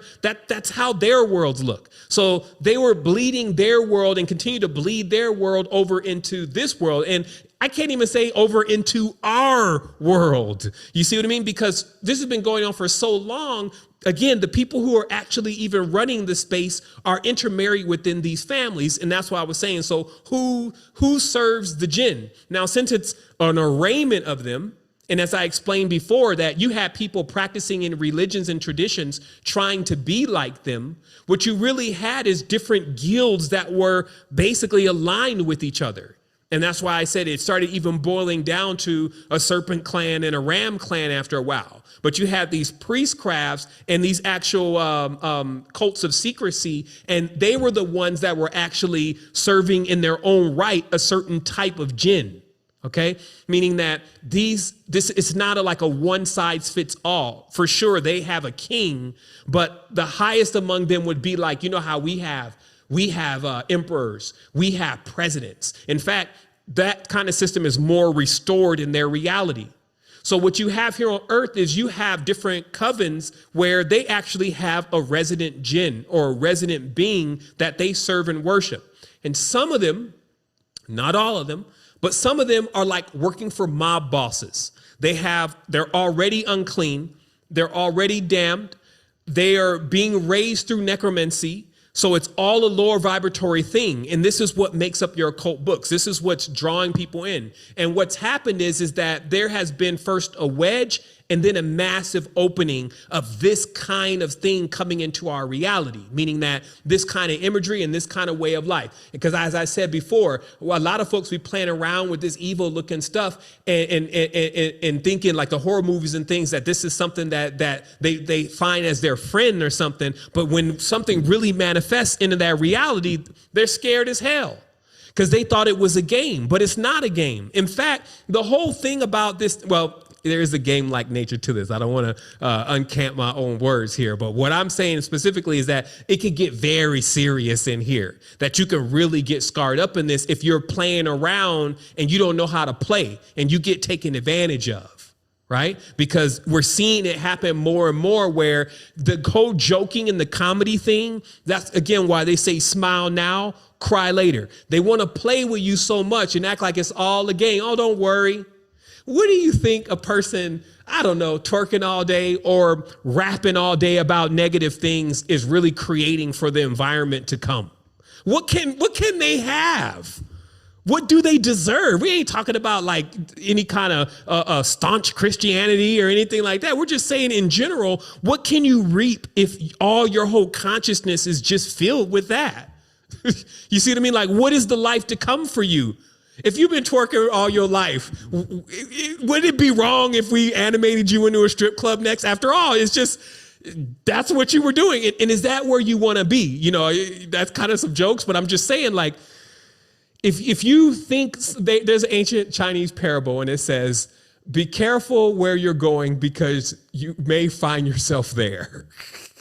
Be careful where you're going because you may find yourself there. It's saying that, hey, some of the times the way that you're acting and the things that you're doing, if you understand the frequencies that you're talking about, you need to be careful because you may find yourself in that. So you got these kids, right? And that's all they are is really kids. They're totally being misled. They're sitting there playing some stuff that now for adults, right? Like even now, like I game. So when I played a game, I know the difference between the game and reality.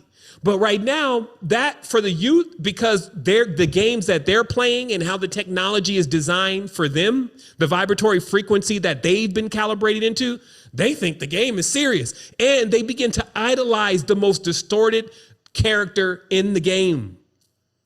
Subconsciously, especially in the movies like Venom and these kind of things, the most distorted aspect of what you can be is made to feel like that's what you should become. And you see it happening in the reality. You see that some of the craziest stuff that you see with the challenges on TikTok and all this kind of stuff, then all of a sudden everybody just kind of files into that. And then if you just kind of isolate them by themselves and shook them and be like, yo, what are you doing? They'd be like, oh, thank you for waking me up. I don't know what the hell was going on there. I was in some kind of trance. And that's what we talked about, that there's a trance-like nature with this. And this is why you have to understand that the whole electronic thing is like, that's how they roll. That's how they function. You're in their world in that tense. That's what they've been living in forever is electromagnetics. And for us as beings, we are first in this physical shell and then we go to electromagnetics. Do you understand how that works? It's like, so when we go into the next field, we're literally going into the field of the projection of our mind. So they're already in a field where they've understood how to project with their mind and to build their world around what it is that they have in their mind. And this is exactly why the dream world is the realm right now where it's all really going down.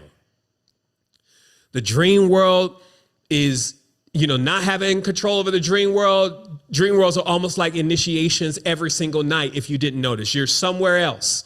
It's like watching a movie. It's like now you're getting casted in a certain role. And then you even feel like that this is you. And then you go and carry out all these deeds and get impressed upon. And then you wake up in the morning back on this side and, there's a little wipey. And then it's like, la-di-da, what'd you have in your dream last night? I don't know. I just know it was crazy. Anyway, and so there's like this disconnect, right? And as I said, for us, we're also electromagnetic beings. We found that out. So there's things about their existence in the world that they live in that meld directly with our existence and the world we live in. And it has to do with our frequencies, right? So our frequencies personally are really why the first wedge in is the music. Because in the music, they could travel right into the music and they can go right into you and impress upon your emotional centers the feeling and the vibration of the music, and they can call up imagery right into your mind.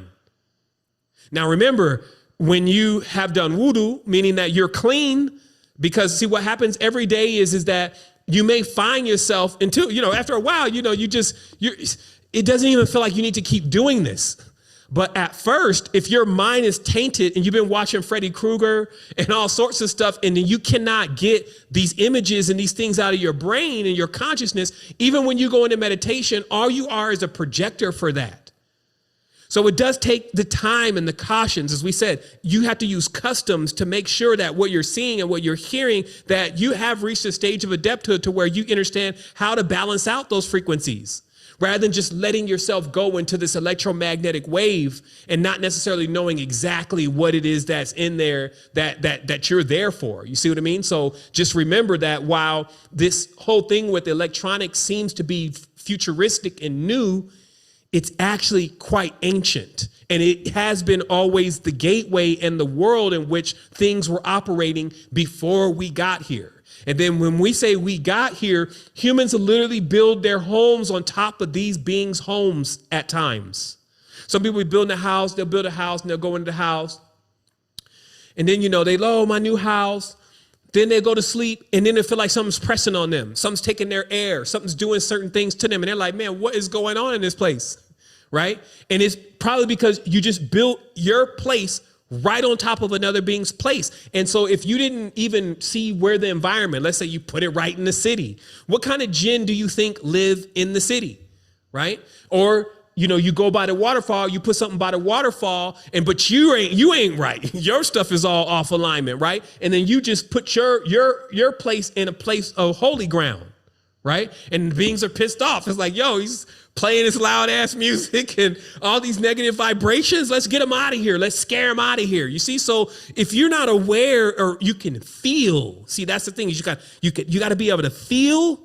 And then you have this third ear. You got to be able to hear beyond, what most people are feeling, seeing, and hearing. So that way you can understand what's going on in your space, and you can also learn how to create harmonics in your space. But if you're just going to be over here thinking that life is a joke, you see how that whole life is a joke kind of, who cares?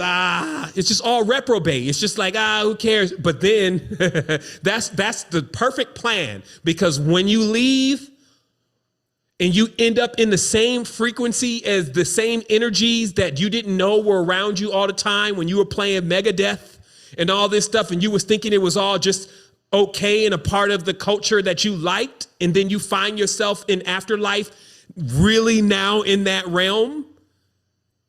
You see what I mean? So we have to take account of this. And more importantly, for those parents out there, you need to take account of this with your children. And I'm not saying you got to go into extremes, but I'm saying you need to be able to educate them properly about exactly what is going on so they understand how to diffuse. Because as we said before, no weapon formed against us shall prosper. How does that work?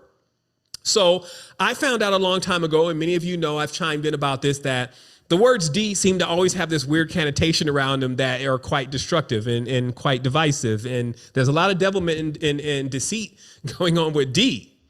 So what is going on with D? And I mentioned that D is kind of a little jaded, right? Because it's like a half circle.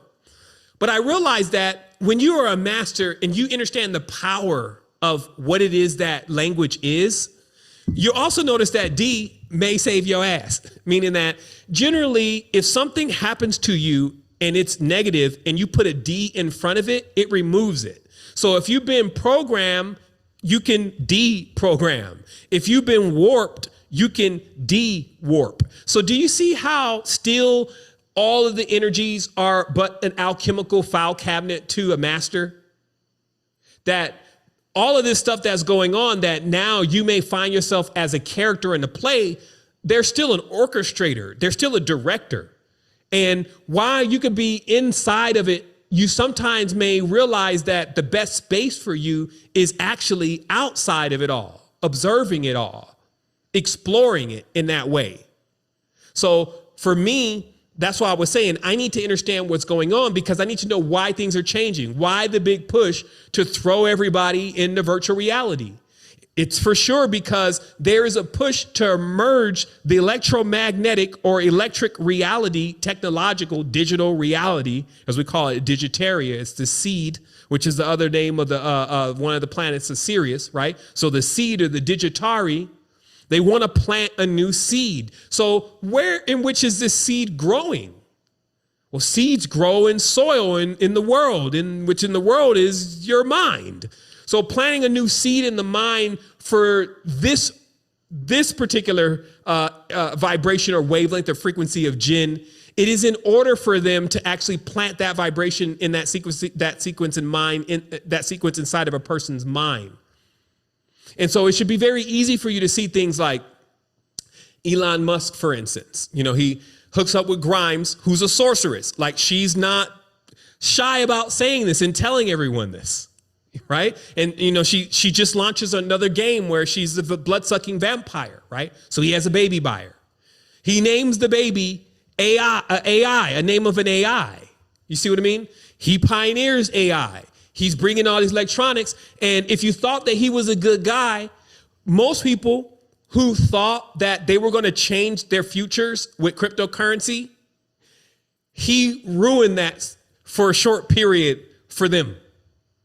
So he's already fleeced millions of people who are way more naive, such as some of our brothers and sisters well, I don't want to mark a culture as being naive, but what I'm telling you is that there's other cultures, they haven't been exposed to the things that the Western world has been exposed to.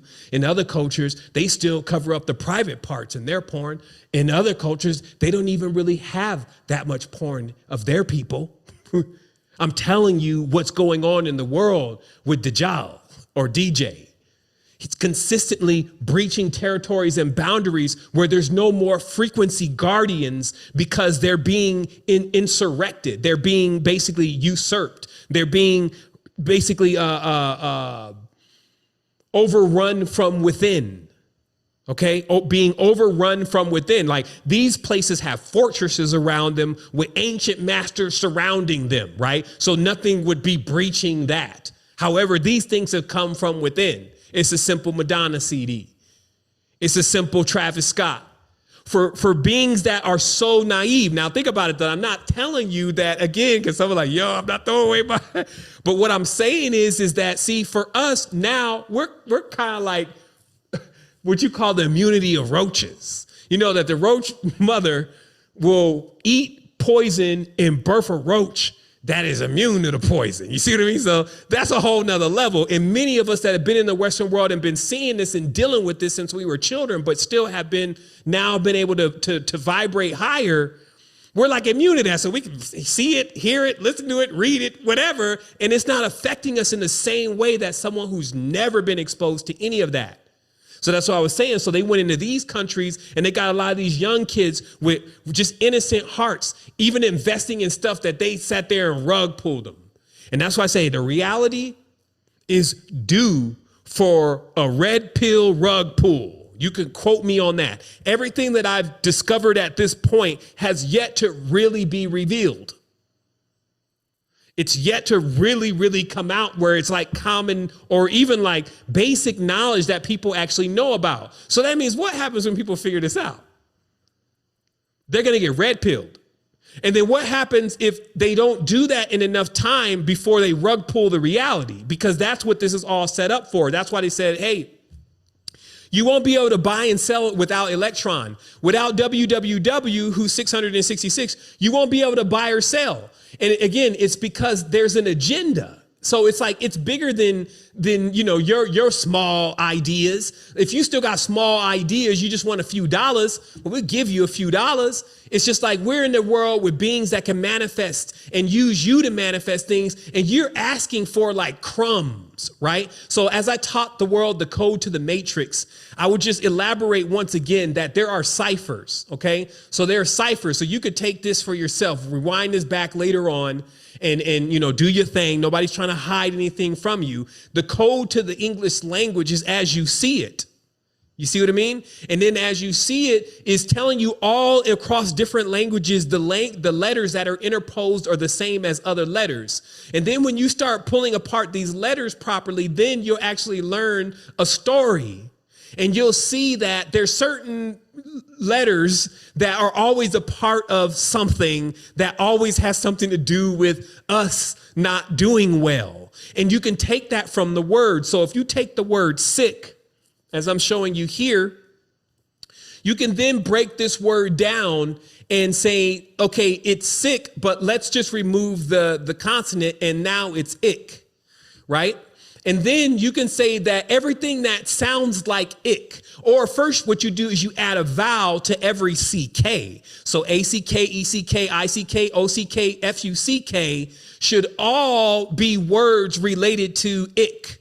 Okay. And so then you'll get a story. You'll learn that ick will make you sick. You'll also learn that ick is very vulgar and ick likes to do things, or uck likes to do things, and uck really sucks because uck will suck energy from beings, because the same ick is also icks, right? And you put a vowel on all of them, ax and x, and all of those words as you see them are all about the energy of where this comes from, even from the horn god or the ox itself. And then you'll know its number. Its number is 6, which we told you was sex. And that is also a specific sex also called nox, or sex in the night, because nox means night and nox is Nix or Nicholas, right? And the Nix or the Pix are a specific group of what we would call low elves, right? Because they got high elves and they got low elves, and the low elves were the Pix. The Pix are the reason why we have pixels inside of our monitor. The pixels are, while small, they are very numerous. You see what I mean? So then you would be able to go through it. You would know Wicks, which is magic, or Wicca, and you would know Dix and Bix, which is also the reference or the slang reference to a woman's genitalia.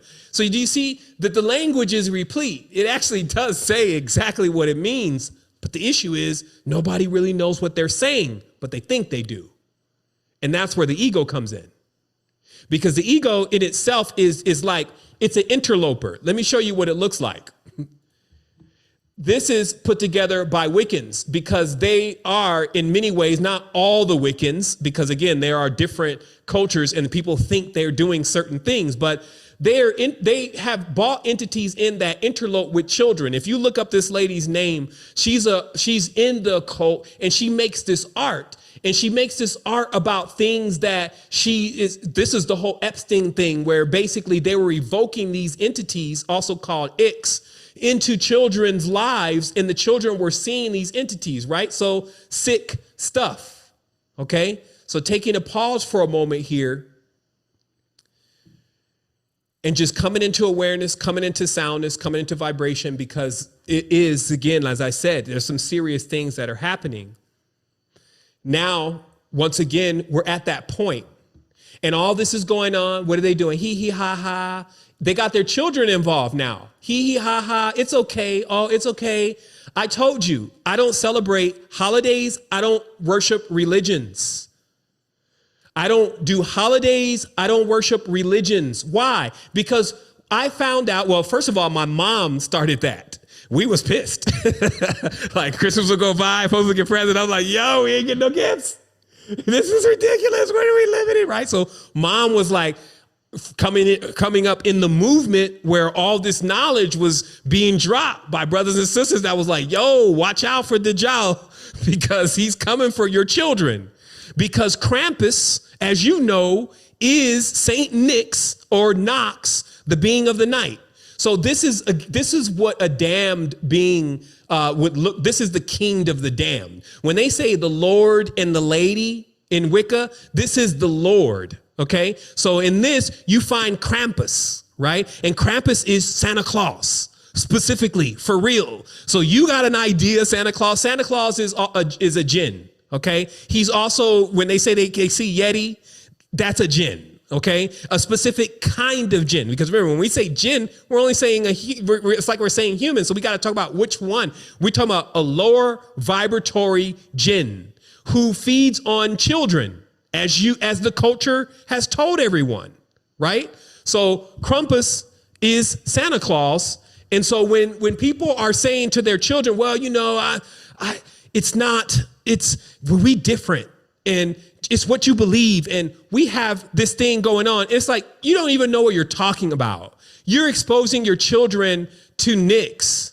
And even Nixon, that president who was also responsible for so much devilment inside the United States of America, was also a conduit for Nix or Nox, because Nix or Nox is also an orc, right? So these are, again, other layers of the reality, but more specifically, the things that live behind the trash can, the things that their vibratory frequency and their vibratory frequency and the frequency that they live in has made them who they are. So if you live inside of a nuclear power plant all your life, you're going to see decay when you go into the next life. You're going to be a being that is decayed.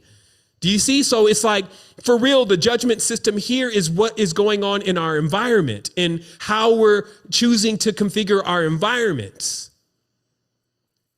So I trust that this is clear, because as I said before, this shape-shifting thing, because now the realms are getting closer and closer. And this is obviously with the advent of these certain types of technologies, right? So now we have certain technologies where a person is being bombarded not only with the frequency, but also the imagery. And some of this imagery, like, you cannot turn on Netflix without seeing, on the adult side especially. But remember, you got to see the adult side before you go to the kid side. So even though the kid side has got the crazy stuff too, you know, they step it up for the adults. But when the kid turns on Netflix, generally, if it's not auto-saved, they go to the adult side first. And then they get exposed to Lucifer, or the new version of Lucifer, and all of this wild, dark, crazy imagery that nobody wants to be in the room with. Some people, they laugh it all away. Don't worry, wow, you're just scary. Oh, don't worry, those are just, and then now they made people like it. You see what I mean? You got folks that they want to dress like it. They play like they are it. They dream it.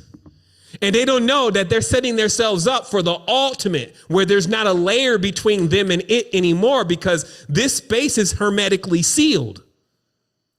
So in many ways, you were given a protection. You were given a cloak of light by your parents. And because of that, there is a covenant, a literal covering that does not allow you for them to really even see you and to touch you until you go and get into their stuff. And then if you start liking what they like, that's why they call the alcohol spirits, right? Because that's just a gateway. It's personally alcohol, wine, you got that running through your body alchemically. But, wine on top of one of them dank 3 a.m. in the morning clubs, on top of the bathroom, because you got to go and use the bathroom. Like, girl, I got to go pee. And then here you are, and you don't see what's going on. But remember, no space is wasted.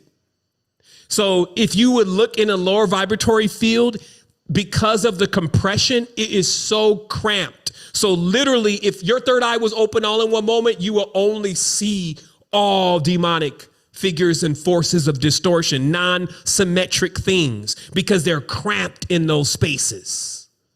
Hence the term Krampus. So we as a people have to keep boosting our immunity. Our immunity is our vibratory frequency. While we're in this space right now, especially since we see so many folks are getting sick, things are happening to them where they're having no choice but to kind of go further and put things inside of their body that are altering them in certain ways. We won't use any of the keywords right now. I could never imagine that the people that were on the plane with Epstein would ever have any good things to give us. And they are the same people who are pushing out this new medicine that everybody is taking. Nobody even took everybody that was on the plane, made a chart. They got just a little transcript of everybody's name, but made a chart of everything they own. Right? So everybody that was on Epstein's plane, including Will Smith, because he Will Smith, right? He will do what he's told to do. Nobody took a chart and said, first, let's put all the faces. Then let's Google all these people one by one and put all their companies. Go to Crunchbase, find out what all they own, and then put the whole map together, sleuth, like you really know that you're trying to be here in this space and know what you're doing and help us all know what we're doing. I have to take a moment for that. You know what? Everybody wants to become a part and invest in some multi-million-dollar hedge fund or corporation, right? Let's just take a moment, right? Like people, they say, well, in the stock market, they're trying to find the strongest company, Amazon, right? Virgin, right? Which are all the goddesses, right? They just steal the names of the goddesses and they give them the phallus. Also on the charts, oh, you know, I got Ethereum, I got this. I think I could count about roughly $230 this month in contributions to Secret Energy, and that's pretty much consistent. 12 years, not one person stepping up and saying, yo, here's I see you're doing it. Like, what else could we do if we have with more resources? Here's the resource. Nah, man, that's not where people's resources are going. They're going on these charts. So we are funding our prison in many ways. You see, that's like, because it's like we think that even though this sustains us, this nurtures us, this gives us a greater level of vision and aspiration for ourselves, we don't think, does it need support? I can't say there's a day that somebody's not beefing. And it's just like the arguments and all this kind of stuff. And it's like, I'm bringing none of that energy. I'm not around anybody. I'm not trying to do things to hurt people. I see the severity of the situation. I risk my life for this. October the 22nd, King of Hearts. You ever heard the King of the Hearts story? The father figure, very intelligent, wants to help everybody and sacrifices himself ultimately because of loving everybody so much. It's just in the fabric of my reality to be the way that I am. And I'm still in that consciousness that's saying, how do I even change that? How do I be the Lord and the master of my own life?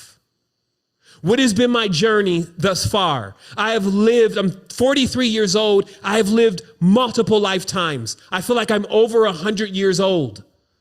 From the time that I came into this, from all these different roles and jobs and positions and ups and downs, like I lived all of my lives. And I wanted to disclose to you that I remember, like in life,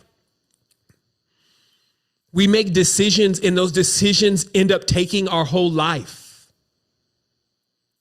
Sometimes it has to do with a contract. You sign up for the military. There's a potential for your whole life.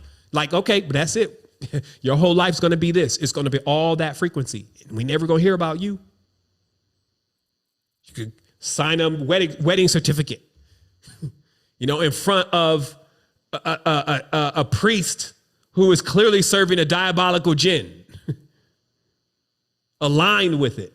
And now you're asking for him to be the intermediary between you and somebody that you say you love. And then they create some paper because they're papists, as we talked about. They love paper. They make this money. They make these talismans, and they got folks under control with this stuff. So for lifetime after lifetime after lifetime, we don't know the decisions that we made that had taken over that entire lifetime and now made us have to come into a whole nother life again. Except for when you get that deja vu. When you get that discernment or that blinking light that says, hey, I think this is that point where you may have made a wrong decision. Maybe we'll make a different decision. But still, your consciousness is trying to fast forward you right away. The moment you come into a life, for most of the kids coming in right now, it's a hard knock life. Man, they on the streets already at 12. They seem to know everything. They know about the whole thing. I won't even say the word. They know about everything and how it works. I was laughing the other day because I said we used to just have, like, when we were 14, 15 years old, 16-year-old boys, we had one page from an old Playboy magazine. One page. It was all crumpled up and taped up and everything. We used to go out into the forest and then we go and look at it. You see what I mean? Now they get on the phone right away and it's all there for them. So it's advancing and warping in many ways this reality. And as I said before, some are like, oh, don't worry, it's all going to work out. And that's just wishful thinking. That's just plausible deniability. I know beings that didn't work out for. And what I'm here to say to you is that if you're cognizant and you're a consciousness enough to feel this vibration and to understand what I'm saying, congratulations. You're amongst the guided. I'm laughing. Y'all know it's been 144,000 subscribers on Understanding for a while now. I'm like, okay, I guess maybe we've reached our ceiling. Like when Bitcoin hit 68,000, like, well, maybe it reached its ceiling, like 144,000. I feel like next year is the year that changes everybody's life, for better or for worse. I feel like that this is the conclusion of master knowledge. In the university, it's all there. On YouTube, there's a massive amount of it. And it's like, I realize even in my own life, when a math teacher writes the math book, that's not the person that's teaching it 15, 20 years later. Listen to what I'm saying. When a math teacher or a mathematician writes a math book 20 years later, he's not teaching that math book. That book is for others to use that book to teach others. I'm in that phase right now. It's like all this massive knowledge and wisdom, like somebody can come, the pillars, the tribe members, they do it all the time. It's like, yo, know this, know that. But as the writer of the book, for me to keep coming into space after these final transmissions is like, this is like, I would be redundant. But everything thus far, it's been 12 years. I seldom redundify. It's all relative, but there's always like, okay, now here we are, the next grade, right? Because it hasn't been about automatically getting to the end. This is like you're trying to learn trigonometry. You don't know basic arithmetic. You don't even know numbers. So this process for 10, 12 years for us has been like a grade, real degrees of you coming into the awareness of your total self and running a complete circuit in your consciousness. Now from here, it's like I have to focus vibration and frequency on actually creating the things that are really going to keep assisting in the space as things change. Like I can't stop the stuff from changing on them. Have you ever seen somebody who has lost their passion and their motivation because they figure out that they cannot stop the future?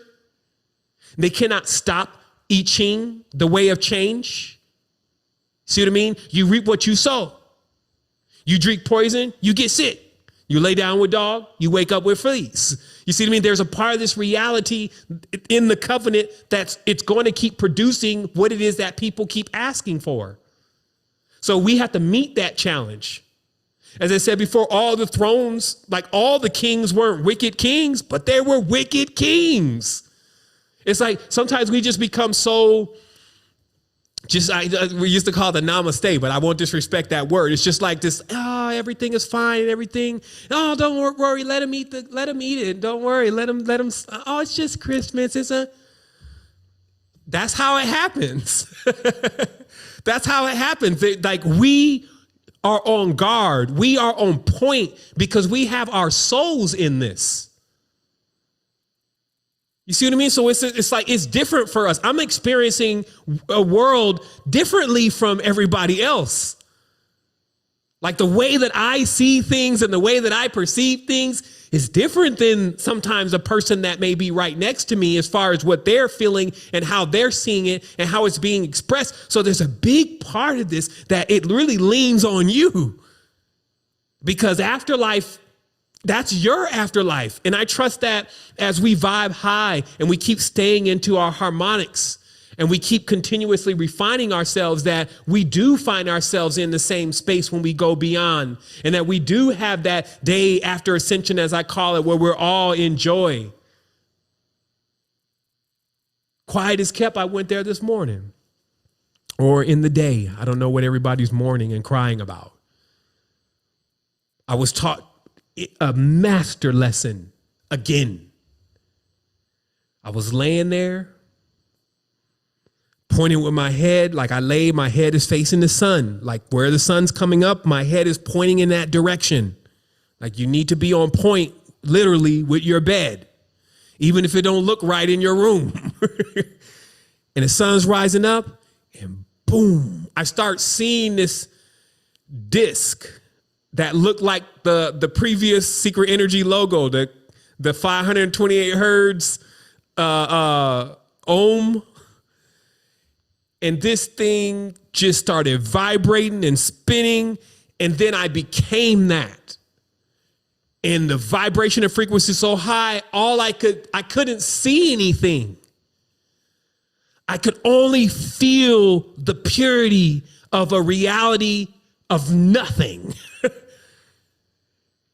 And why I'm going through this, because I'm not afraid. So I'm like, I'm going in further and it's getting higher. And I'm thinking, I wonder if Jeanette can feel this. I'm literally thinking this in my mind. Like people in my room, are they feeling this? But I'm staying dialed in and it's like, boom, this is how I know. It's like, I'm not afraid of death. I'm not afraid. Like if it comes between me and them doing what they want to do with me, man, give me death. Like I'm not attached to this reality like that. Like I'll be in the space as long as they'll have me. But when it comes into doing things that violate anything that I say should not be violated, let's go. I'm ready. Because I know I'm going into that. And that is not a dream of waterfalls and a dream of damsels with beautiful eyes and virgins and a dream of luscious fields and all that kind of stuff, because I could easily get drowned in that. I could easily get burned by that because my mind would still be projecting images that had to do with things that are subject to decay. And I realized in a real experience of knowledge, the difference between activation and the dream world or the astral plane, where in the dream world and the astral plane, that's all of what the dreams are made out of. And many beings are in that field. And for sure, most people have a lot of their dreams being controlled by the devices that are inside their homes. We hope one day to be able to design something that takes the antennas from the router and corrects the field. You know what I mean? I need real metamaterial engineers on the team. Do we got metamaterial engineer budget? Do we have spiritual technology budget? People are in space right now with what they think can happen and what they think can go on. They're not connected into this, but that's not your story. So I'm just telling you that if you're in there, because ain't none of us out there really no more. If you're in there, if you see something, you know somebody, and you could connect some things. Don't hesitate to do it, because in this space, the more that we have to do something with, we already proved that we could do something with it, but we're at our capacity now. Like, I've been humbled over the last few months about not even being able to take on any new projects, not even be able to help certain people that fell off so deep that they were just becoming so disruptive to everything. It's like, damn, we're even having to leave folks behind now. This is ridiculous. And it's just like, man, it's all weird, because you start thinking, man, maybe I'm in something that I'm just projecting myself, and every single thing around me is not real. And then I smack myself, stop. Sean's real. Destin's real. Dominic's real. Everybody here on this line in this tribe is real, and we're going through this experience. So, don't nod off on me. Stay with me. He's like, he's flatlining. Stay with me here. I mean, come on now. Like, I need you in this. So even when I had to deliver this message, like, these messages are heavy.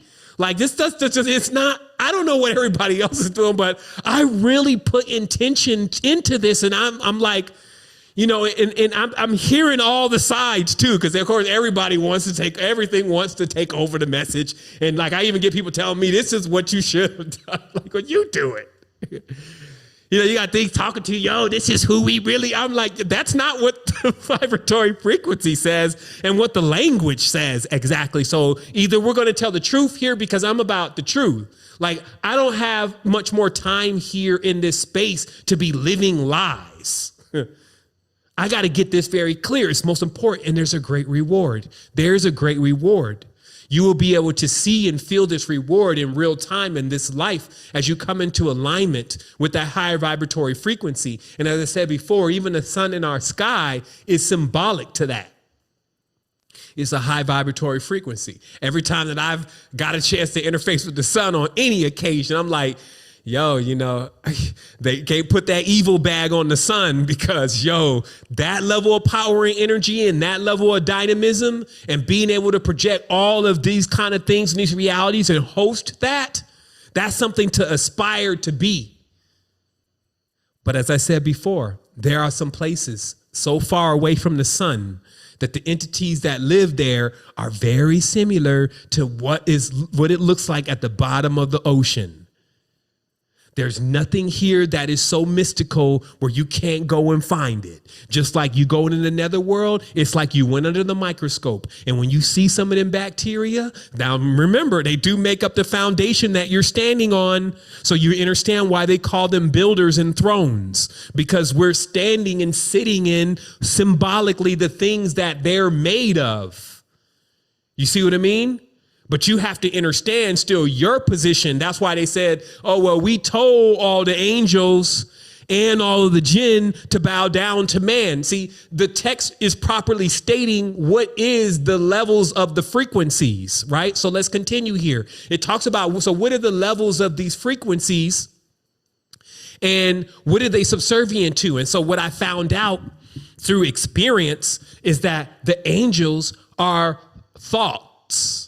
More specifically, each angel is a thought. And that's why I was saying before, it seems still to me to be that the beings that put this together, or being, is very technologically inclined, because the things that it calls angels are more like the programs or the codes that are running through the system that make up the fibers and the vibration of the person's thinking process. Because notice, you have several thoughts to create an idea, but a thought is singular. And this is why they tell you, the angels, they only can do one thing, right? And also that they're non-gendered. They have no use for propagating. Some people think they're going to sleep with the angel. Now, the Jinn are a whole nother thing, but the angels are like codes and programs. And so every single thought has a code or a program to it, i.e. the angel. And a ritual is basically evoking the string of thoughts that pertain to the program in which you're trying to run or manifest. But the interface itself is more of an inanimate, not like a personality or something that is going to be your friend. You see what I mean? And that's the angles. Now, then there's that other sliver where you got a being that is known to be wise. As they say, the Jinn live for thousands and thousands of years. They know more about how all this stuff works than anybody who finds themselves stepping into the space. So if you get into that whole thing with them, and I taught you this a long time ago, if you get into that whole thing with trying to outsmart the serpent, you may find yourself stuck in its world. That's when then, you're just trying to get all this knowledge and, it's all about knowledge. And it's like you never catch for a while that, wait a minute, but it's the basic things that you're still not doing. You keep loading up your plate, but you're not eating anything. You're not digesting any of this. And, we have to be cautious of this, right? Because also fight or flight. It's like, I got to get to the secret word now. Ended up like some folks, I won't evoke their name, went and tattooed the tetragrammaton on their neck and now having all sorts of trouble because fools rush in. It's like you're dealing with the most powerful things. And if you coming in with a weak mind, it will wreck your mind.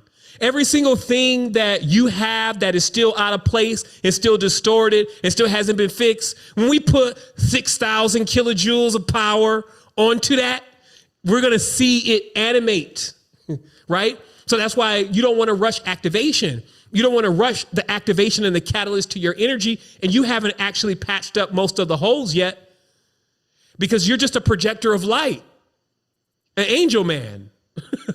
And so if the vibration runs through you and you get the energy, but you got living dead 1, 2, and 3 still running in your mind as being, you got the dogmatic tradition, you have all these distorted things still running through your consciousness, you just become a projector for that. And now more than ever, this is now the conduit in which they have chose to take over the world with. Like now we see it, it's in mass. And so the strongest of us here are the pillars, are the way showers. Like I want to talk about a few other things here. I'm winding down here because, yeah. So as you see, as I said, these holidays, right? So this idea of the Wicker Man, right? Which is also Burning Man. That is the festival that they're doing. I wouldn't even be surprised if there was a real body inside of the thing that they're burning at Burning Man. It's just that wicked over there at times. You have to be on point at all times. It all seems like fun, right? Hee hee ha ha. Let's get you into a space and into a frequency where you don't even really know what's going on. So they take a bunch of substances. A bunch of DJs show up. No offense to the DJ. Like not everybody is spinning death. You see what I mean? But some folks are. And so, they cook up. I went to Envision. They had a specific area for spinning up darkness.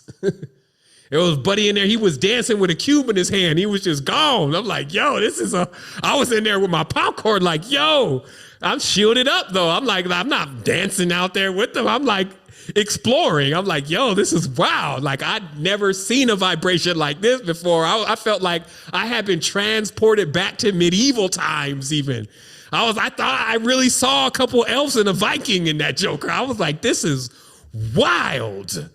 And for me personally, as an adept of life, I was having a great time just in observation. And I saw what came from that. I saw that many of the big owners, which are the children of the old schoolers that had all the big corporations, now their kids are what you would say trust fund kids are like now the new owners of all the startup companies. And it's their ritual to go and to burn this man. And the Burning Man is the Wicker Man, or it's a ritual that is based on even the death of Marduk, which is basically the sacrifice in the first process of creating the necromonger. So it's like, that's what Christianity, the external one, actually is. It's the reiterations of the necromancy process that we talked about earlier.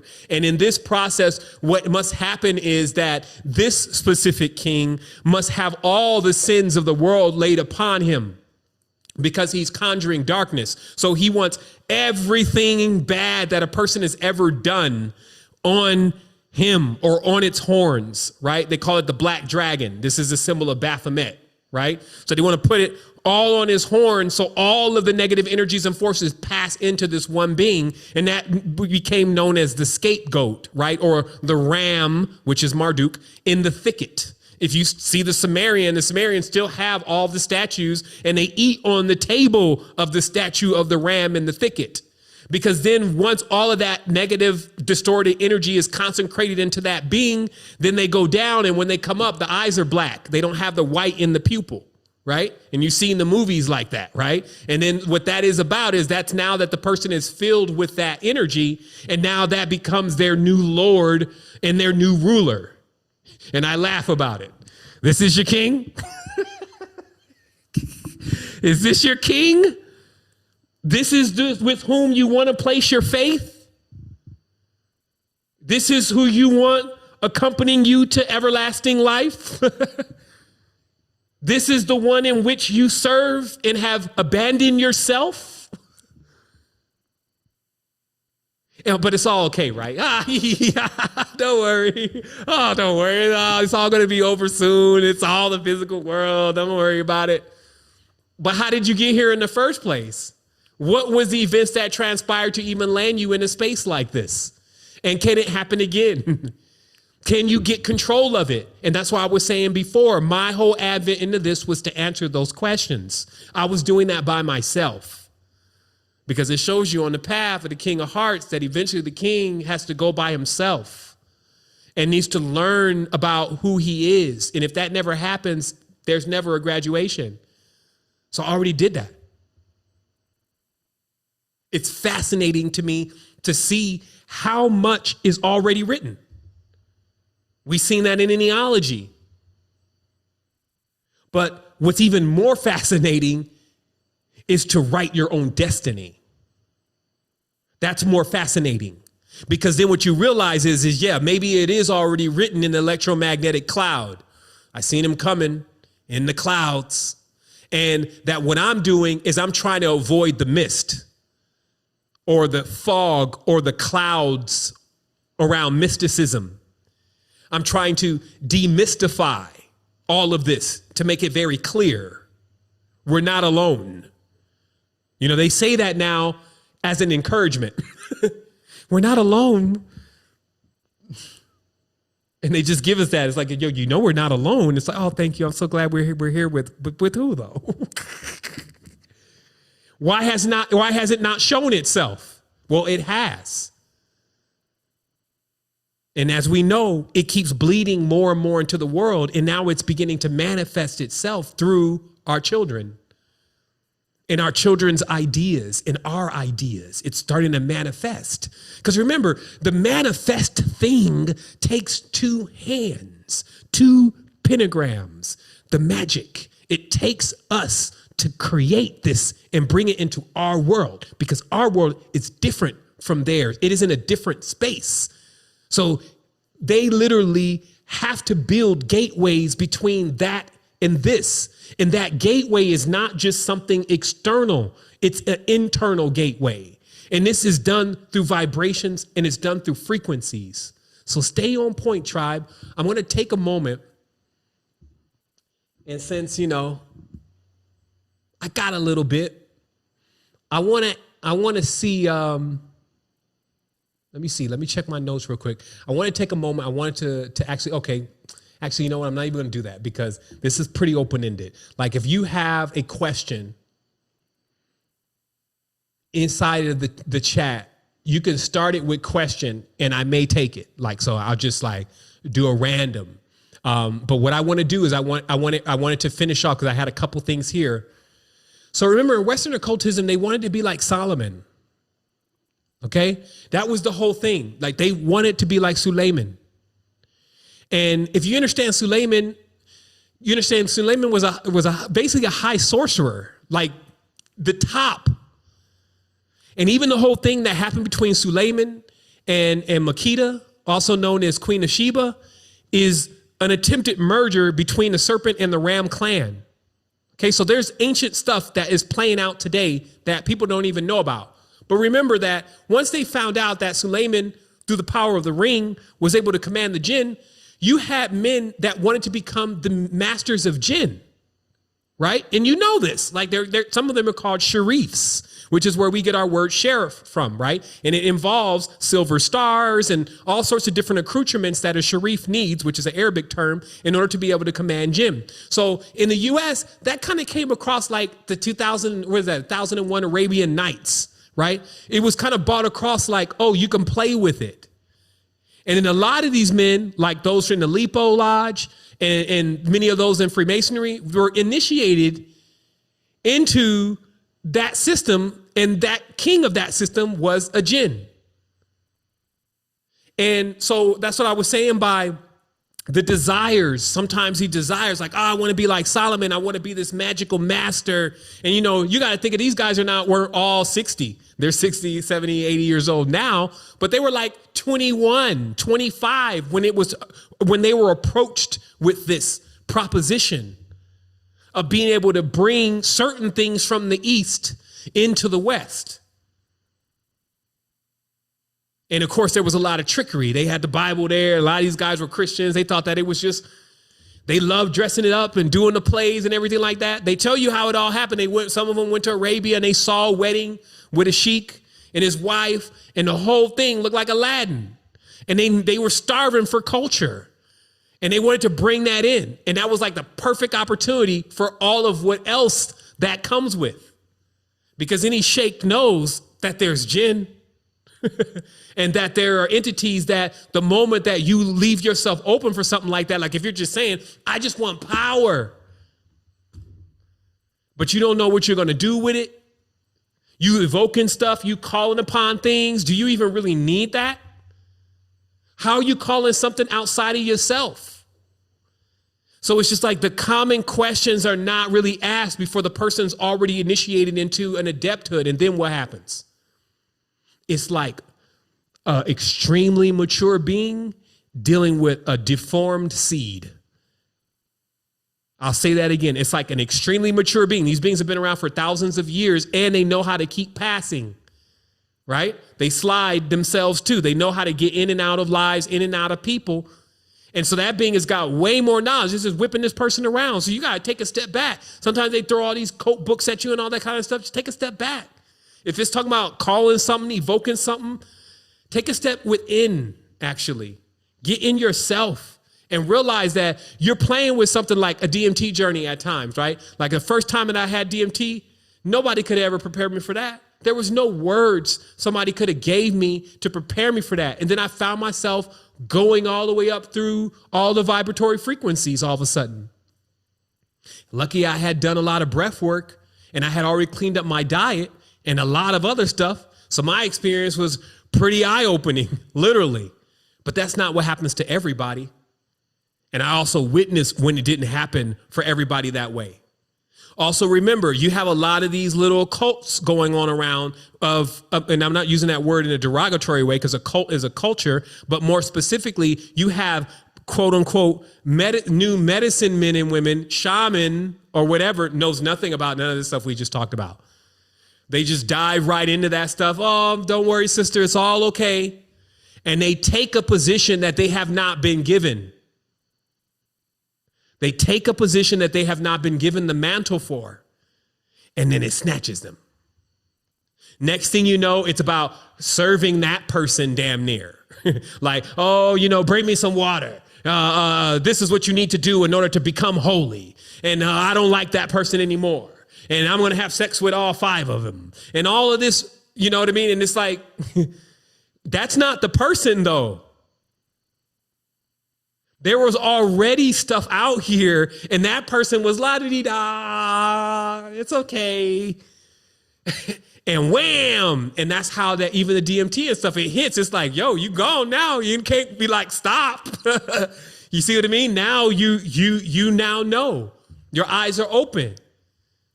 And they get infected, literally. Like they get the unclean entity inside of them and then they're unclean. So there's also basic hygiene. We call it astral hygiene. Like, yo, man, you don't need to wear any deodorant. Man, look, nobody wants to smell you, come and run around smelling like 10 wild goats.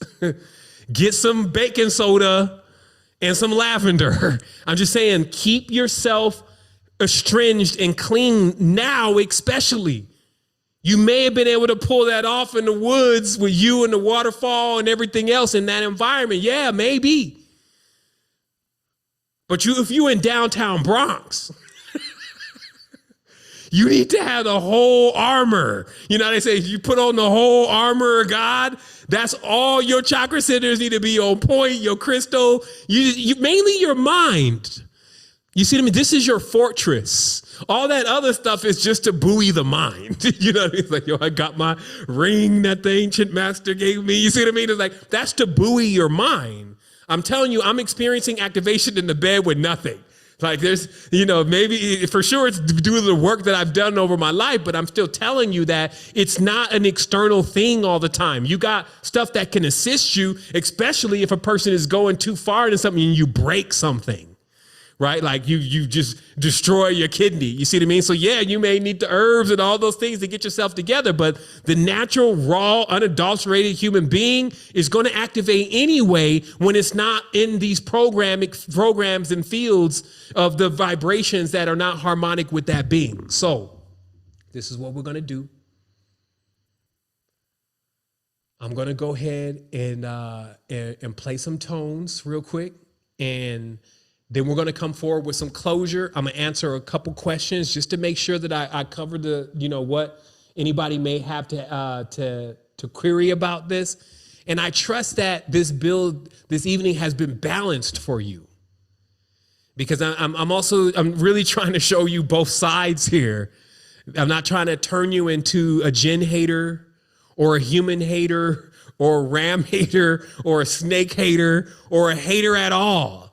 I just need you to actually see as an explorer that there's other things going on, and you need to see how those things are impacting the reality from the knowledge and the wisdom that the ancients already gave us. And that's what I was going to mention earlier, to come full circle, the Jed pillar.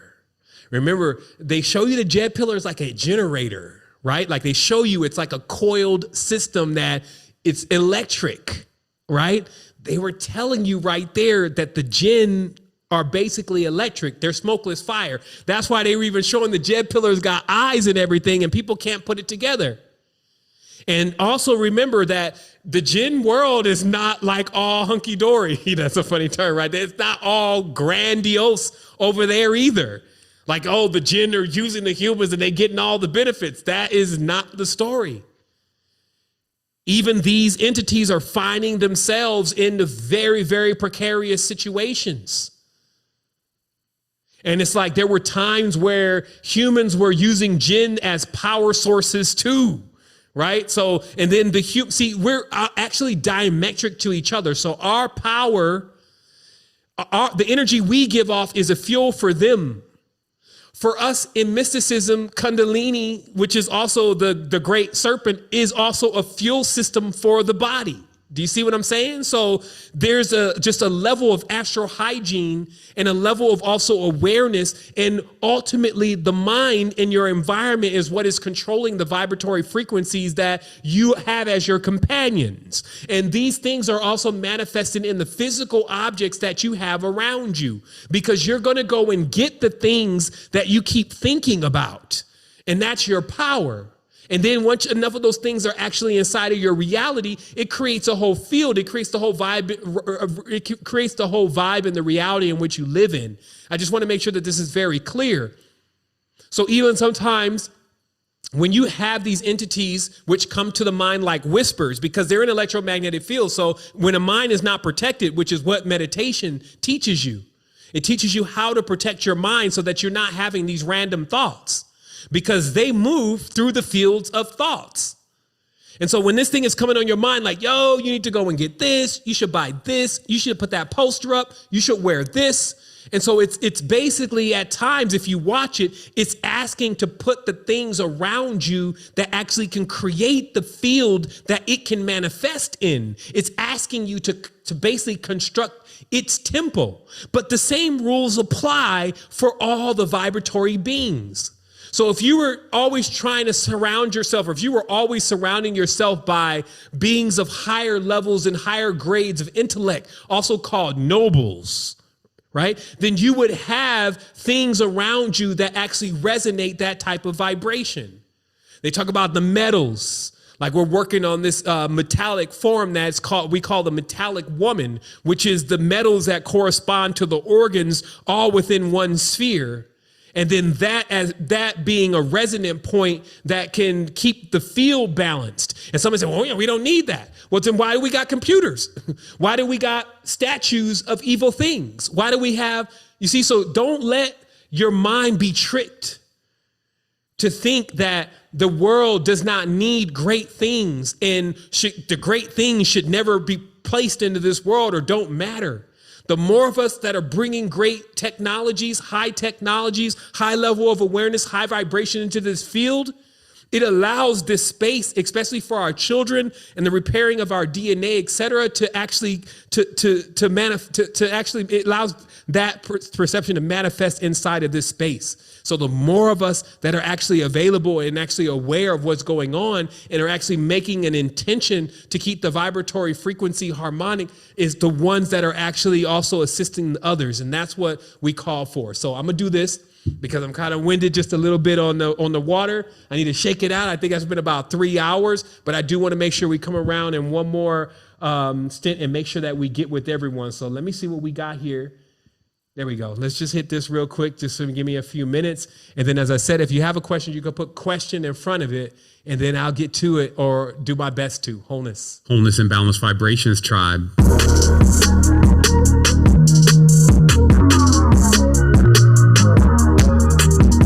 It'd be good to get some water, refresh yourself, and just come in for that final connection.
Murder out there.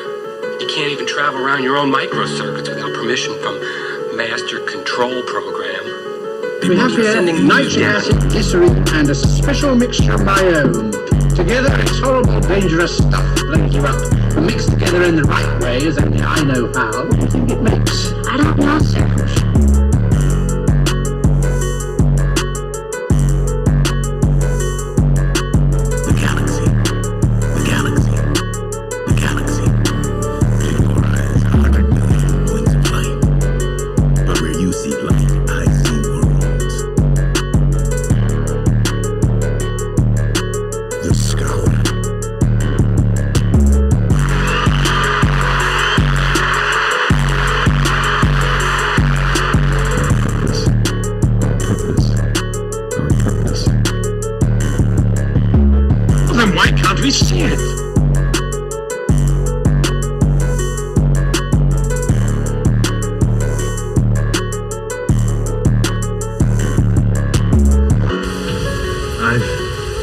seen things you people wouldn't believe. Attack ships on fire off the shoulder of Orion.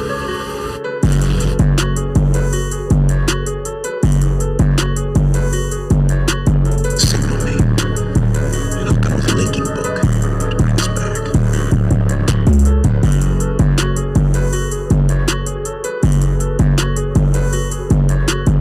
Our hero's destiny might lie in the stars above. The beginning of his journey was much more. The scholar.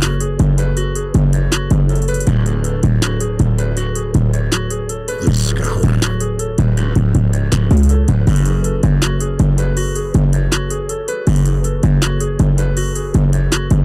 The blood of a king runs through your veins.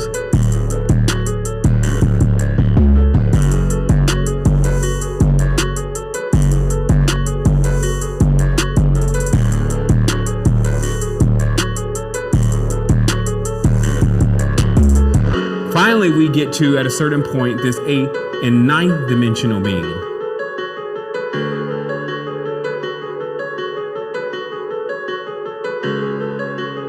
I can't be the first one who wanted to see my younger sister. Our purpose. To create a star within a star.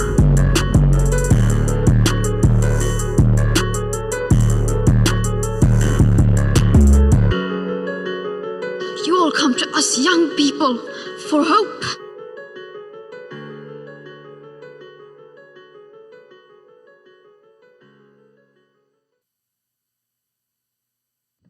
All right, we got 5 more minutes, fam, and then we're going to go ahead and dive in.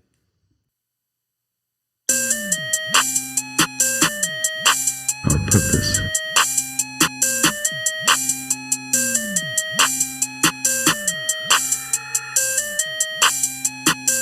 To the future, to be exact.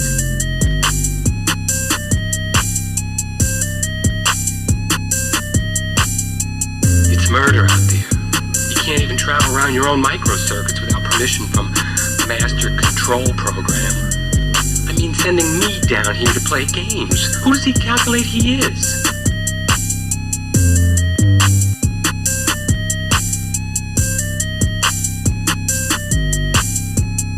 To the future, to be exact. Do you really expect us to believe such a story? Will you just... Certainly. But you yourself just said that it hadn't really moved. That's correct.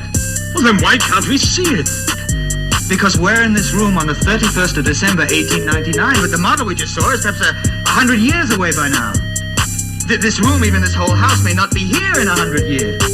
But the time machine occupies the same space that it did a moment before it went off on its journey. Well, if it's occupying the same space, well, why can't I feel it? You must remember that the space you're putting your hand through is today's space.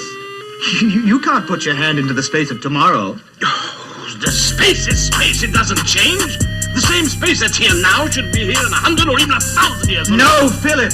Time changes space. Look, this flat ground we're standing on could have been at the bottom of the sea 1 million years ago. And 1 million years from now, it could be the interior of a huge mountain. All right, suppose what you say is true. What do you expect us to do with such a contraption? Contraption? For my part, I intend taking a journey into the future.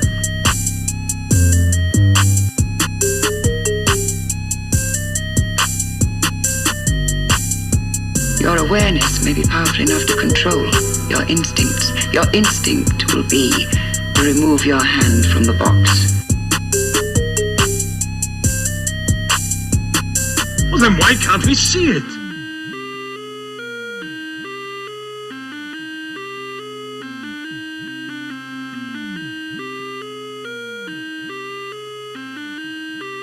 The resistance is planning something bigger.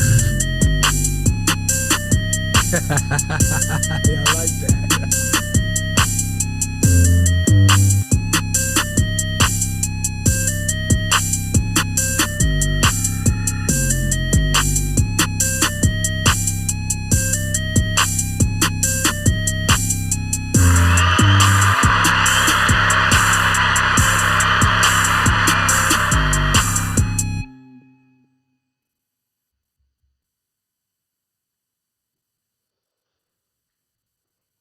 All right, family, here we are.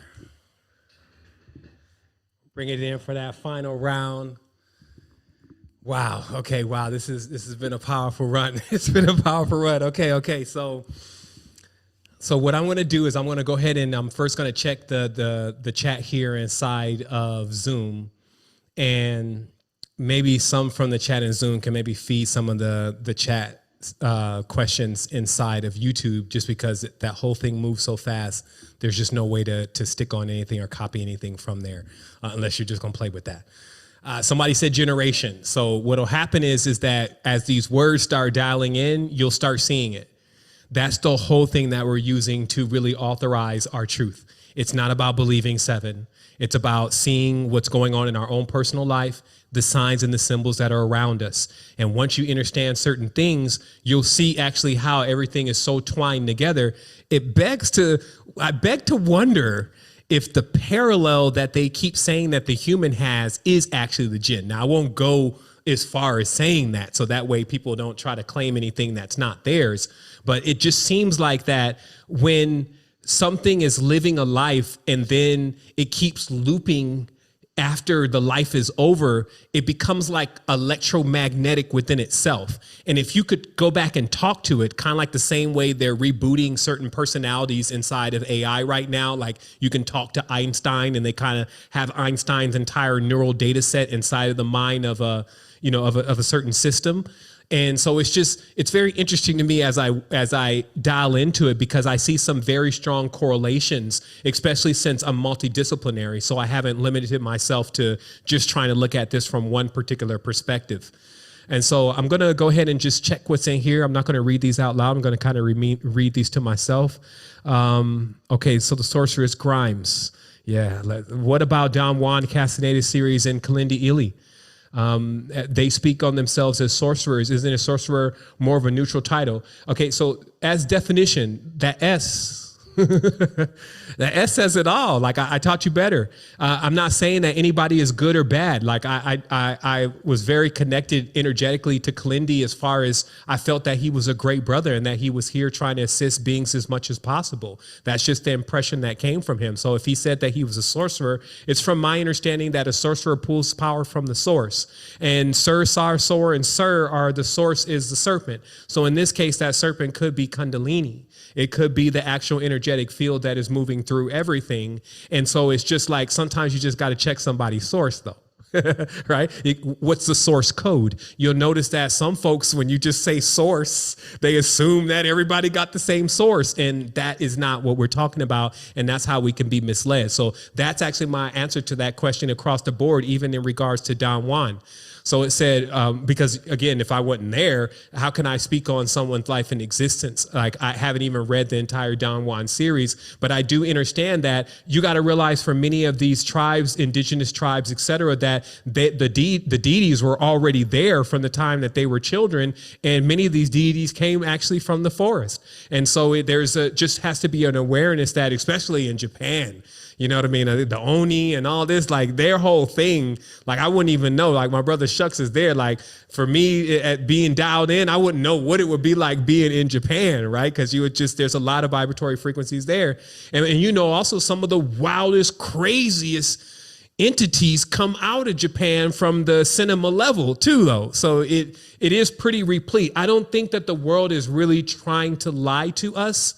What's happening is we refuse to see the truth, because all is self. And so there's this whole trick that happens in the program that if you're not willing to understand yourself, then you can't accept the potential of what could be going on around you. So you can't see it. Like the whole thing said, well, why can't we see it? And it's like, well, you can't see air and water is clear. So the most powerful things you won't be able to really see. So if you're expecting that to be your confirmation, then you're not going to get one, but you can feel it. So it said, would adept mean a sorcerer?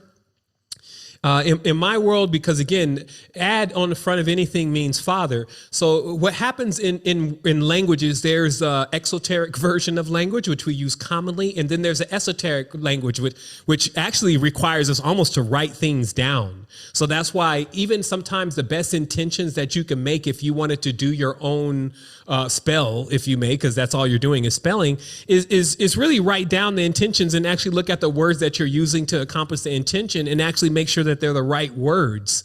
And then that would be more powerful than something that you would grab up in some book. And it's like, what the hell? You don't even know what you're saying. And good luck. Anything that happens in there, that's on you. You know what I mean? It's like, you can't, like when something pop off bad, you can't even be like, I don't know what happened. It was like, well, it had a dark creature on the front. The dude who wrote it is definitely lost his mind and only in it for the bunny. And he wants to be Chris Angel.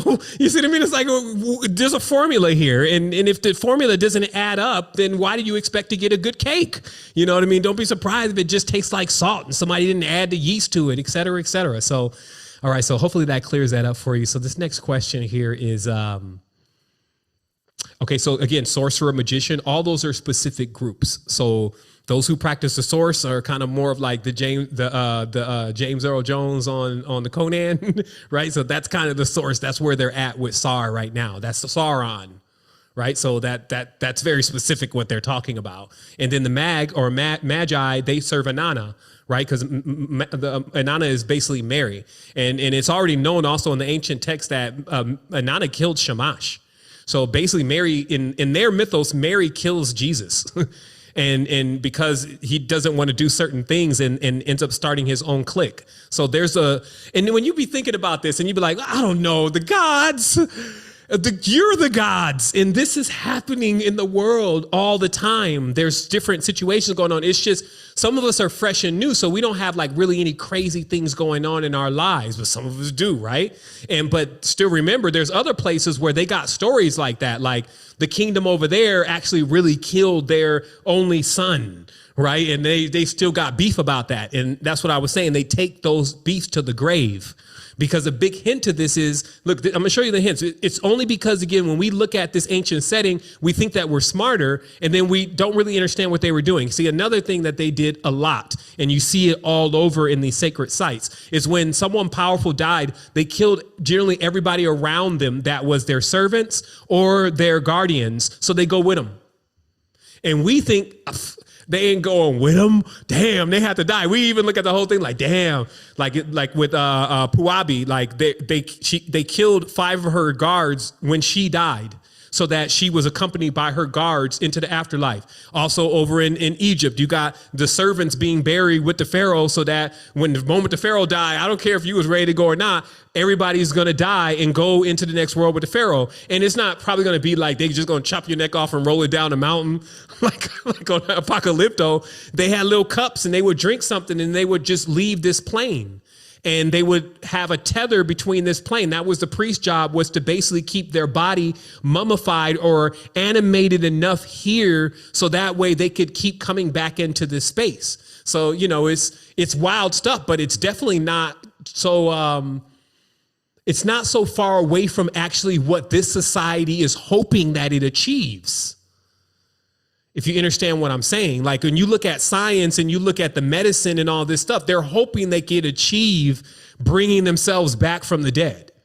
So we're just talking about something that is 3,000 years older and knows how to do that, is not in the guessing phase or the denial phase or just left out phase, actually, because most of these people that are in these institutions, they're clueless. They're just moving on like almost like automatons themselves. They're not actually thinking that they fit into a bigger story of something going on. And then some of them do, but they always cast themselves as like the villain and the nemesis, because of course you get numb when you take on a lot of current if you don't know how to circulate that current.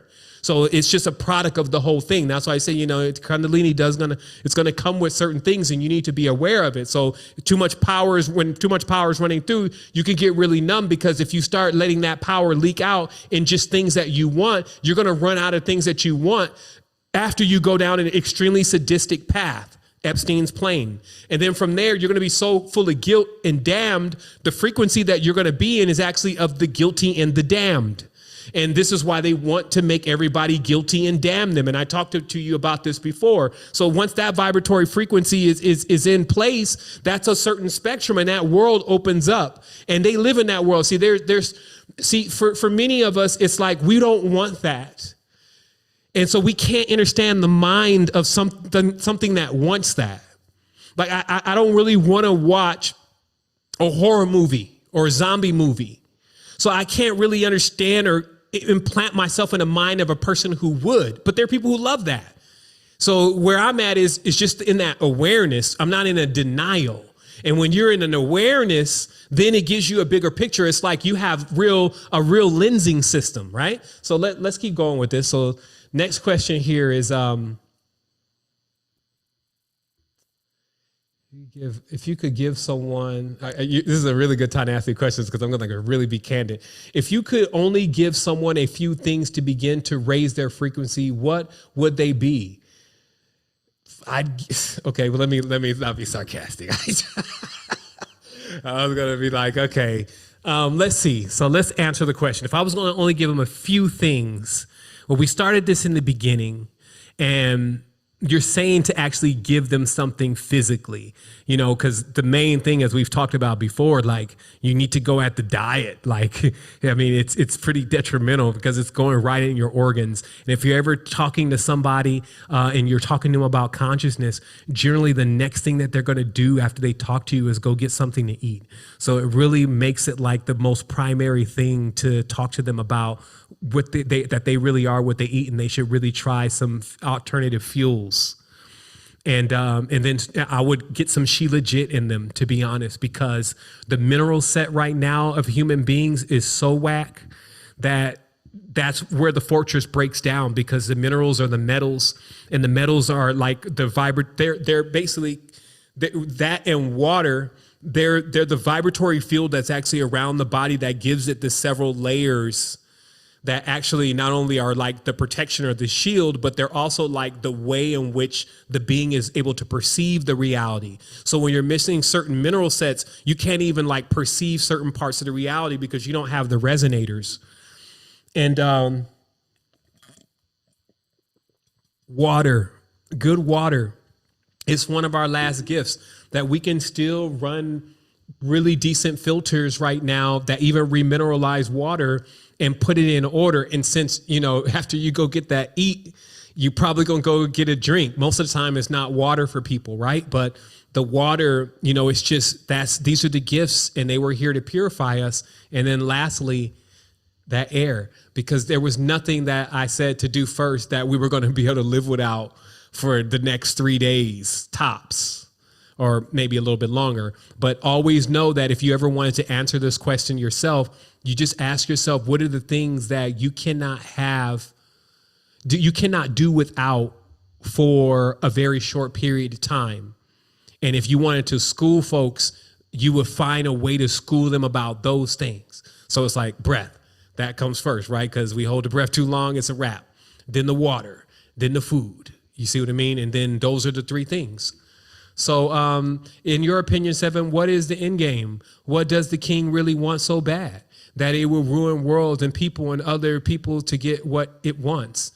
It's more, so we're talking about a vibration and frequency. So while we probably can find this coalesce as any kind of system like this that's pyramidal and prism-like, you'll find an actual point of, emission. So there'll be like a centered point to this kind of force. So when we're saying that's kind of where we're referring to is that central point of this. But what this really is it spreads out through all of the code runners in the system. So each human being in themselves as a character, which is just a letter, is a part of a code. So the way that they're acting, if they dial into certain vibrations, what we're saying is the spectrum of this king is a certain sliver of that vibration, right? And that sliver of that vibration takes a person to actually get into that field. So it's not so much as what does it want and what is it a desire?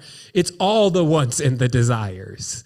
It's all of that that a person will even go through in a sequence in their mind. They won't be able to take it all on. If you can see God's face and live to basically take on all of the powers at one time and still remain in the physical world, it does not happen really.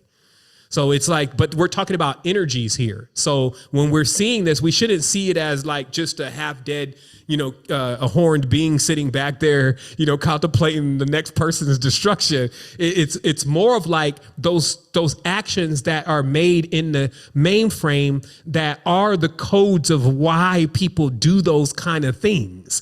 And that stuff will start when you start getting too many energies that want to host that and want to like make that a part of reality. It's almost like a self-destruct. If you want to understand, it may even be a coercion. That's what they were saying. Like in certain cases, especially with certain situations, not the people who are encouraging other people to do very vile things did not do them themselves, but wanted that to rest on that person's consciousness because then they could control them through that. And that's called blackmail, right? Or that's blackmail, black magic, right? So to get something on a person that is so horrific that you can control the person through the threat of disclosing that information to others, right? And so that's blackmail, black magic. That was the Mossad Epstein connection, because that's what they were doing to everybody that was on that plane. But again, that vibration, that frequency is not necessarily what everybody is dive into. And that's why they call that the white gloves. As you see Rick Ross on his recent album, he's got the white gloves on. It's a symbol in masonry that to make other people do very bad things, so the karma weighs on them, because even if you did instruct them to do it, it still is not as heavy as if you did it yourself.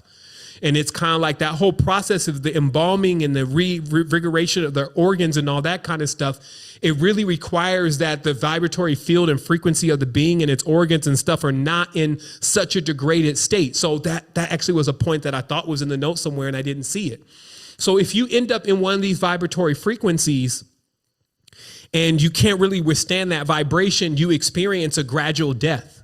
So actually, a being from the lower vibratory frequency coming into a high vibration can only be there for a moment. And it does feel like for that being that they're being burned, because it's basically like if you tried to go into such a high vibratory frequency that your whole skin and all your whole body just erupted. So there's a real power in the vibrations and the frequencies, and things cannot get into spaces for too long that they don't belong. So they need houses. Now, for these beings, the humans are like houses. That's what we also know that the body is a house. The world is a house. So if the body is a house, if the world is a house, then the body is a house. So if they want to live in something, they're going to live inside of human beings. So, but they need that house to be unkept.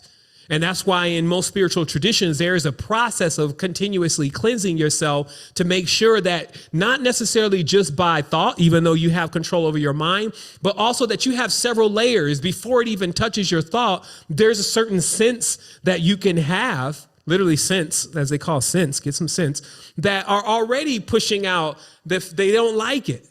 Like they were even saying that, I mean, there's some wild data. Like they were saying that when a person that's on a high vibration starts to do an honoring, some people call that prayer. Now they got all predatory words, right? So they pray, we honor, they go off, we go on, right? So it's like, they say that even when a person is doing a real honoring, when a person is infested by Jinn or that kind of vibratory frequency, it will make the person pass gas so that the air around that person is in that stank vibration just while that other person is praying, so that they could keep the heat off that field. Now, I know that may sound like wow to you, but that's also that's methane. So that's also the factor of chemistry, like how to disrupt another vibratory field with a gas. You see what I mean? So this level of awareness and wisdom that because human beings, angel man, as I said before, this is still a product of one manifestation, everything here. So you can see why the weight was so heavy on Pandora, because they say that this whole process of all these energies coming into the physical realities and interacting with each other it's been, quite a wild situation. It's led us up until this point. I will say this to everyone that see what it is that we're in the future. So if I was talking to you about this like 1,000, 2,000 years ago, I'm not sure how this would all appear to you. And if you would actually be at a level of wisdom and experience to where this would make sense to you. So you may even then assume 2,000 years ago that everything I'm saying that I'm actually wrong about. But now here we are 2,000 years later, and we're now able to look at what we may think could be the history. And this is all the spiritual texts and things like that. And then kind of determine, well, from there, how exactly in what sequence did we get here? And instead of blaming somebody, oh, I don't know, there was a bunch of colonizers, they disrupted all the countries. So like, okay, that one may work for generalizations and racism. But is that what really happened? What was actually going on from a galactic level? Because it really as above, so below. So did this happen somewhere else before it happened here? And here it's just replicating itself. And so we find, yes, that is exact to be true, that there's an origin point. And so when we go to the origin point, we go to the ribos, we go to the rib, and we go to the giving of life or the ability to live in a physical plane. And then we come in with I Ching from there. We come in with the way of changes, which is a chessboard. We come in with the cube, the box, or actually what it was a jug, right? So we come in with this Rubik's Cube, basically, of sequences of, oh, because you did this or your parents did this, then this is going to happen. Because you made this decision, this is going to happen. And then you run across all these different sequences, and, that's what makes up the world. And so it says, what is the relationship between the Kuru described in the Gitas in the Ascent series and the Jinn described tonight? Okay, this word I may need to resync again. So I can't answer that question right now because I need to go forward into the context of Kuru and remember exactly what I explained around that, because that's the Ascent. The Ascent series, by the way, is the series that is inside the Interversity. And it was the process of us literally going up the ladder and really encountering everything that was there. And you get so high that it's literally like, as we did, you had to land. And we knew that what we were touching into there was like, it was just like all next level stuff. So it was like, once you left that space, it was like, unless you climbed up to that space again, you couldn't really even interface with what was there. At least that was like the experience for me. And I even have to this day to go and look at this Ascent series again, because I was a part of it. But it was definitely, you weren't going to be able to just like absorb and know everything that was really coming across just in that session, including me. So I can't answer that for you right now. The next question is, what role does Venus play in the build that you mentioned tonight, since it's Friday? Well, Venus is always hanging out. Like the King of Hearts planet is Venus, 10, 22, 78. All these numbers actually round that Venus is the planet of this particular path. This is Shukra. Okay, so according to the tradition that there was one being, which seems to be somewhat looking like reptilian in the face, could actually even be Marduk's mother, Inanna, etc., that actually was responsible for really bringing this knowledge about how the stars worked, like how basically to make as above, so below. And this was the first initiator to man, supposedly, of giving man knowledge about the heavens and the stars. And of course, that is under the symbol of the peacock, because the stars were said to be the symbol of like a peacock, where they were all eyes. And then the knowledge of the stars came from Shukra, which is also Venus, or also known later on rather distortedly as Lucifer or Falsiphorus. There seems to be a demonization completely of Venus. Clearly, Venus is more of a feminine kind of energy. And I had done Venus's whole story before about, just her position as being a rather young reptile. But again, you have pictures and things to show you. And also a lot of this exists. Remember, a lot of this exists within Kemet, and all the way stretching down through that area, all the way till you get to Lanka, which is now the island. But there was like a whole strait. Remember how they told you that the Hanuman had built this whole strait to connect all these spaces, and the Nagas and the Nagus, or the Dravidians, were the ones, they were Lemuria. They built all the temples that the beings were so advanced in themselves that they knew how to open their crown chakra and interface into the top of the temples like a plug-in, and then spin that, and then the whole vehicle would come alive. And what the vehicle contained was all of the information from the DNA from that entire nation. So an advanced being in that tense was going through the DNA and the lineage of everybody that was actually in existence in their past. You see, so this is the stage of technology of what is still here. Like, you can't imagine that something so advanced decays and goes away. Actually, this is what decays and goes away. That always remains, because it's actually, again, components of higher knowledge. Like, what you would want to do with anything that you're building, just like generally with your children, you should want to refine them as much as possible and make them as best as possible, right? So like all your inventions and things, you would want to make like as best as possible so that they last as long as possible. That is completely destroyed in this time right now. Now it's like you build it as cheap as possible to sell it as cheap as possible. And if it breaks, hopefully it breaks after the warranty. You know, it's just like there's a different approach versus in the ancient times, it's like, you know, they would be using metals and have things that are still from that time still around right now. So, you know, so what I'm saying is there has to be in the strength of your legacy, an intention to that everything that comes from you, that you actually give it a fair opportunity to really to sustain itself in the space that we're in. And to do that, you must know where we're at. And you can't fall by the wayside and go to sleep and imagine that what it is, whatever you think. Right? Because it was here before you got here, and it will be here when you leave. So there is, you know, like, there's something to do here is what I'm saying. So the question here is, as a being of light with a strong calling to share the transmission, what is the best way to go about ensuring the foundation is solid and built for the generations to come? You would know the answer to that already. With such a grandiose interpretation of self, for a being that is strong and knows the transmission, then now what you would have to do is literally sit with yourself tonight and be like, okay, I'm gonna go do it then. Because that's what's happening. It's not like you don't know. It's just you keep saying it may be something else and you're not doing it, because it generally requires like you actually start to just now go and do it, right? So, you know, tough love. Like, I mean, it's just a part of the process. Question 2 is the best part to share everything right now. And if yes, what is the source of the code that runs the program of silence or reserve? You know, I'm not, the question is a little truncated, but I'll do my best to answer it. In conclusion, when you're talking about silence and reserve, we're talking about, you know, in a simple word, vipassana. Like at certain points, you know, as my silence, right? So when I went away, I went to a country nobody could speak English. So that's like a form of silence. So if you don't even have the time to really do that kind of journey or pilgrimage for it yourself, what you may do then is just say, okay, well, look, I'm going to try to go faster in that process. Okay, because that's your only option now. Like, you gotta, you know, Mario Brothers, you gotta go down one of the and warp to the next stage. And Vipassana is a warp.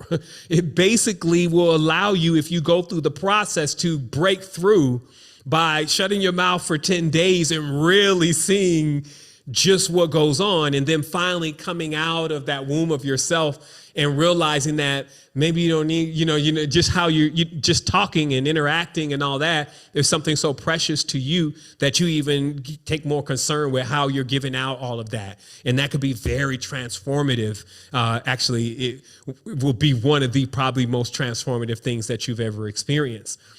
So what's happening here in this next question is, it wasn't titled this question, so I'm gonna keep rolling. I'm almost done here, so I'm going to take this to the 15-minute mark, and then I'm going to go ahead and let everybody move into their next space. So when you refer to music being an entry for distorted spirits to come, how would we know if a certain beat is going to attract distorted beings or whole beings? Obviously, lyrics could matter. I'm talking about music without lyrics. Just like you got these beats and I'm typing this, do you run this through some type of software and analyze and give you the thumbs up, right? So what I noticed is, right, when words are added, words are very tricky, right? Because words are really what is controlling the energy and where it's going. Like, what I see instruments and vibrations and frequencies like is more of like instruments laying on a table. So I can't tell you the drum is evil just because it makes deep tones. I can't tell you that the baritone is wicked because it sounds dark and deep. That doesn't even make sense to you. You see what I mean? It's only when the words are added. See, for us, as the kind of beings we are not just like coming with a sound from the table. We're coming with a whole thing. We're coming with a whole evocation every time we start talking and rapping or singing something.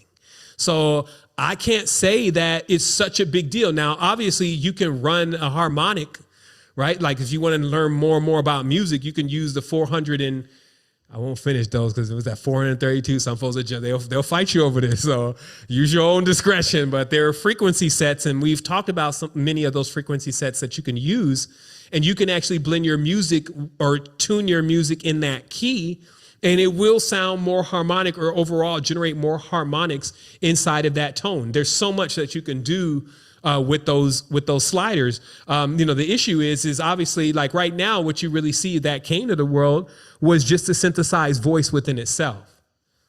Like it's still hitting the Spanish. Like after a while inside in the U.S. and the Western countries, like it was almost like at this point nobody wants to hear it. Somebody will still try to slide it on you every now and then and get the auto-tune voice and all that stuff in.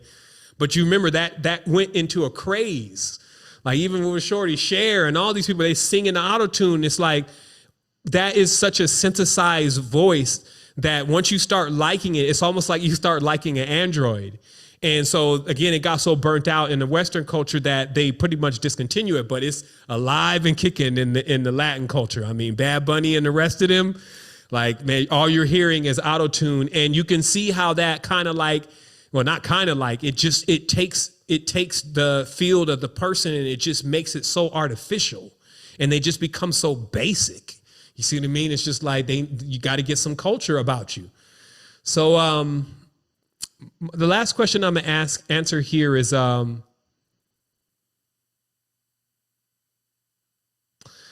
question. First, honoring Seven and the tribe wholeness. If you don't mind, the Galactic Center is in direct alignment in Sagittarius in December 19th. And it's a big astronomical conversation. Can you shed any light? Okay.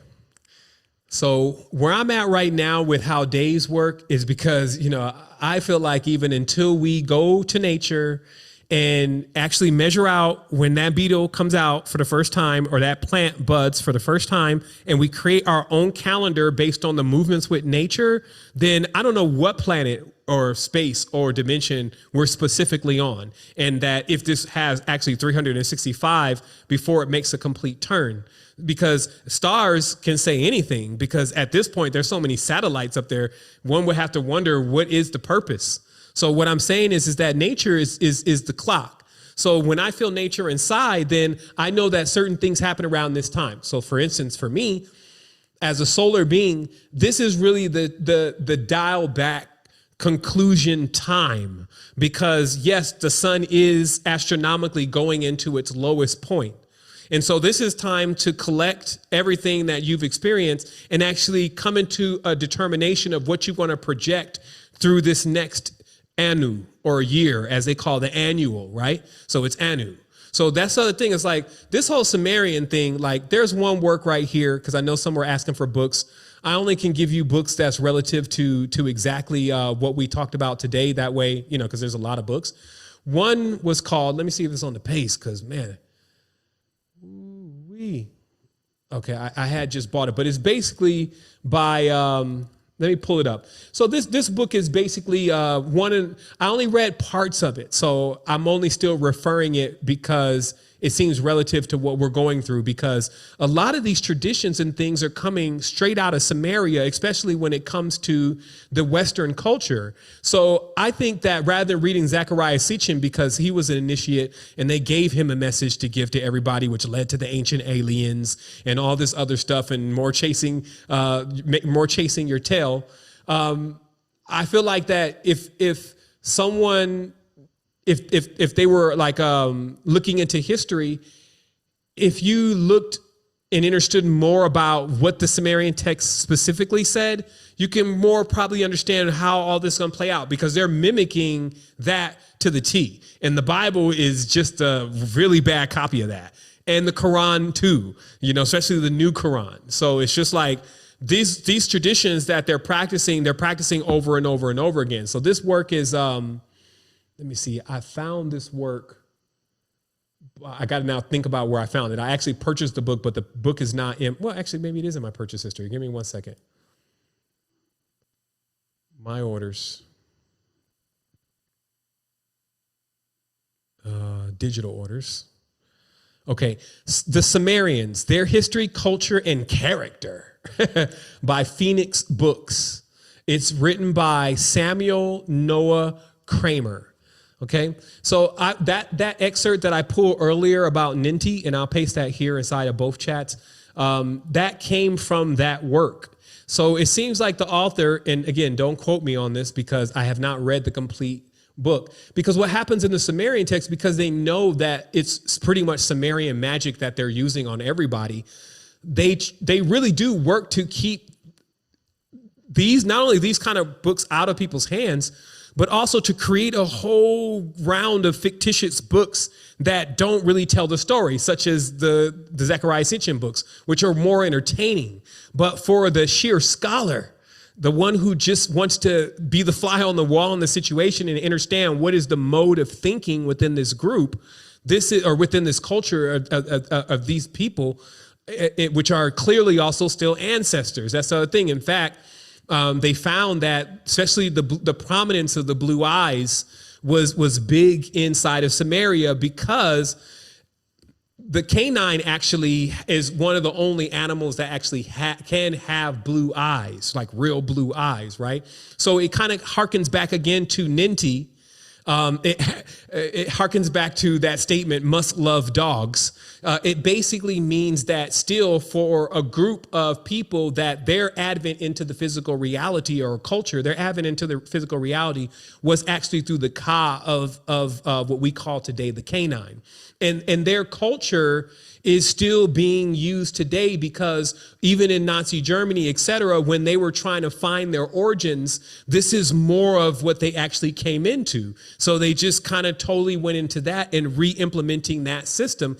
And the final straw is that because it appears again in these wars that certain areas were taken over. So it appears that Serpent Clan actually took over this area inside of Babylon and had the well of Harut and Marut, or basically two entities that were carrying certain levels of knowledge in relation to magic, that this area was actually completely restricted off. So it was like it was spiritually sealed so that no one would try to wake up these entities or bring these entities back into the realm. However, during the war in Iraq, that was the first place they went. Check it. They went right to where the Well of Babylon is.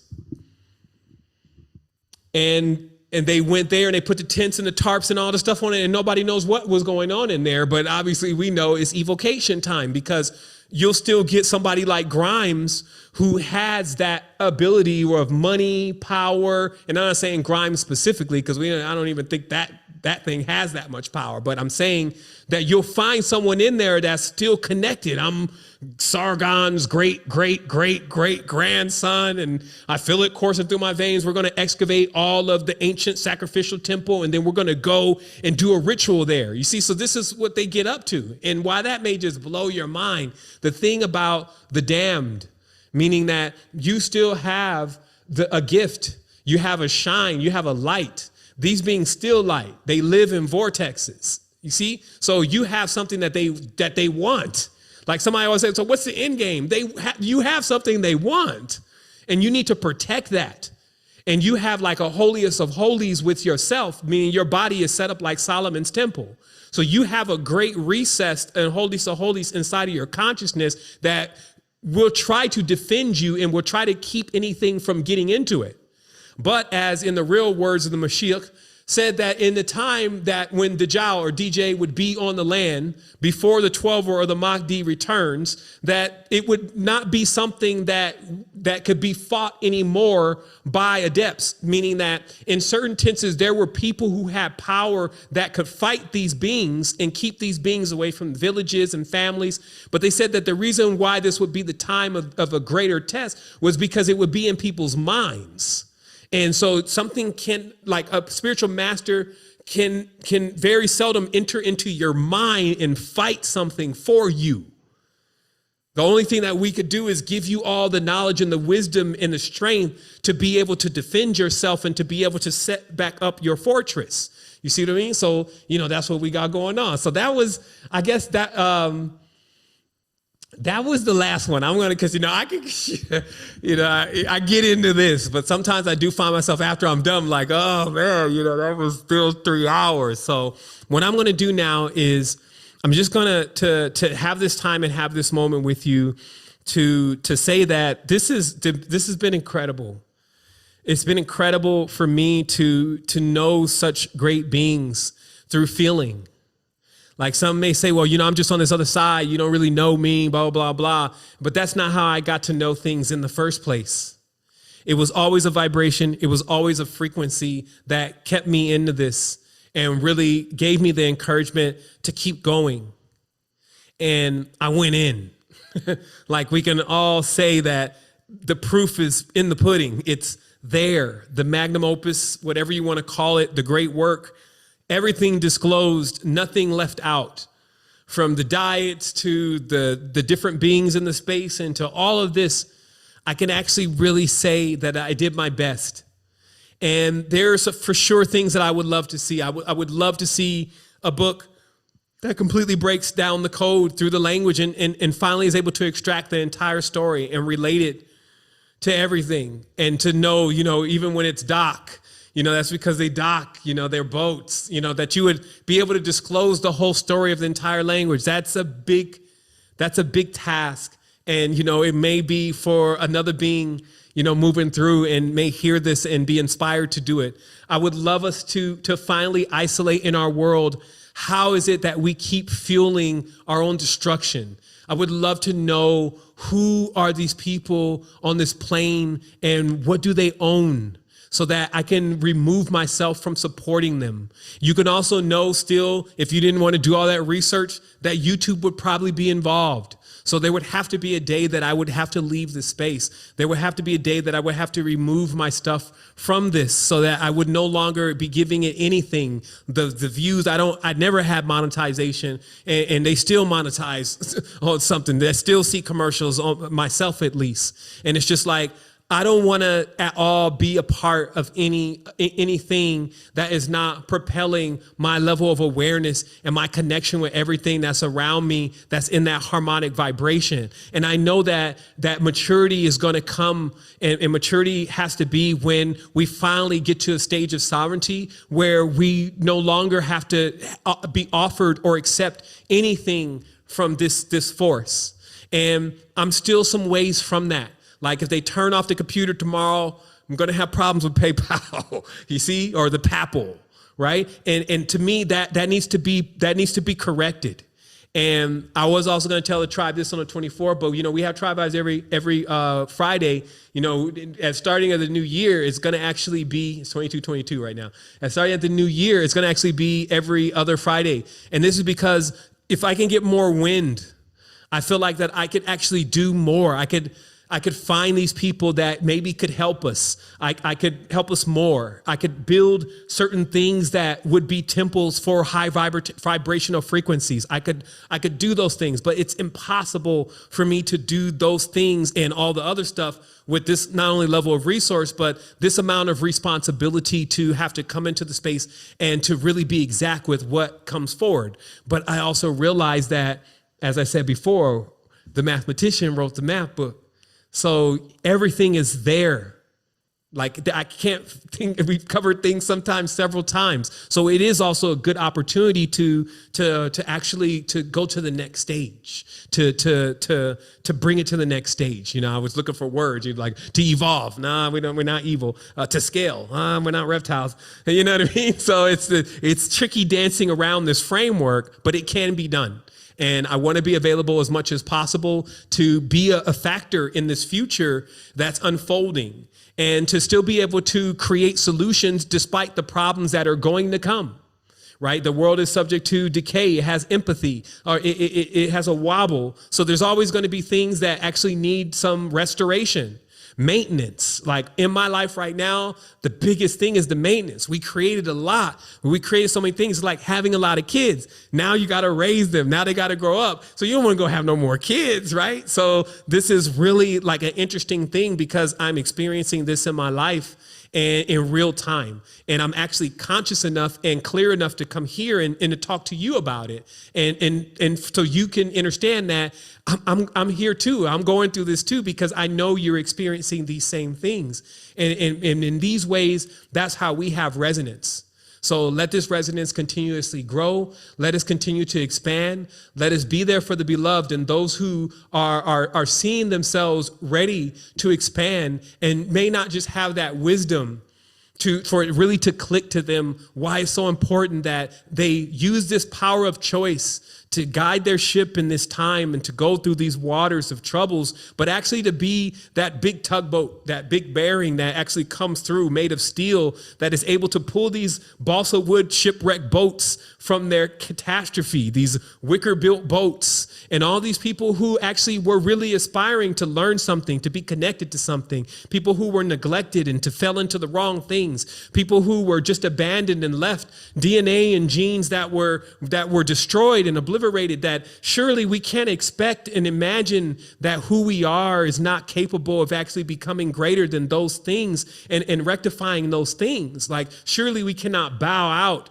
to any of the stuff that we see going on around us as if we didn't design all this to head it off at a tailspin, so that the world would be glad and the universe would be glad that something intervened and stepped in. So that's the whole thing. You have to be aware and in tune that all of the forces, they don't all exist in this distorted darkness, that there are things that are still ready and able to actually assist. But where is their house?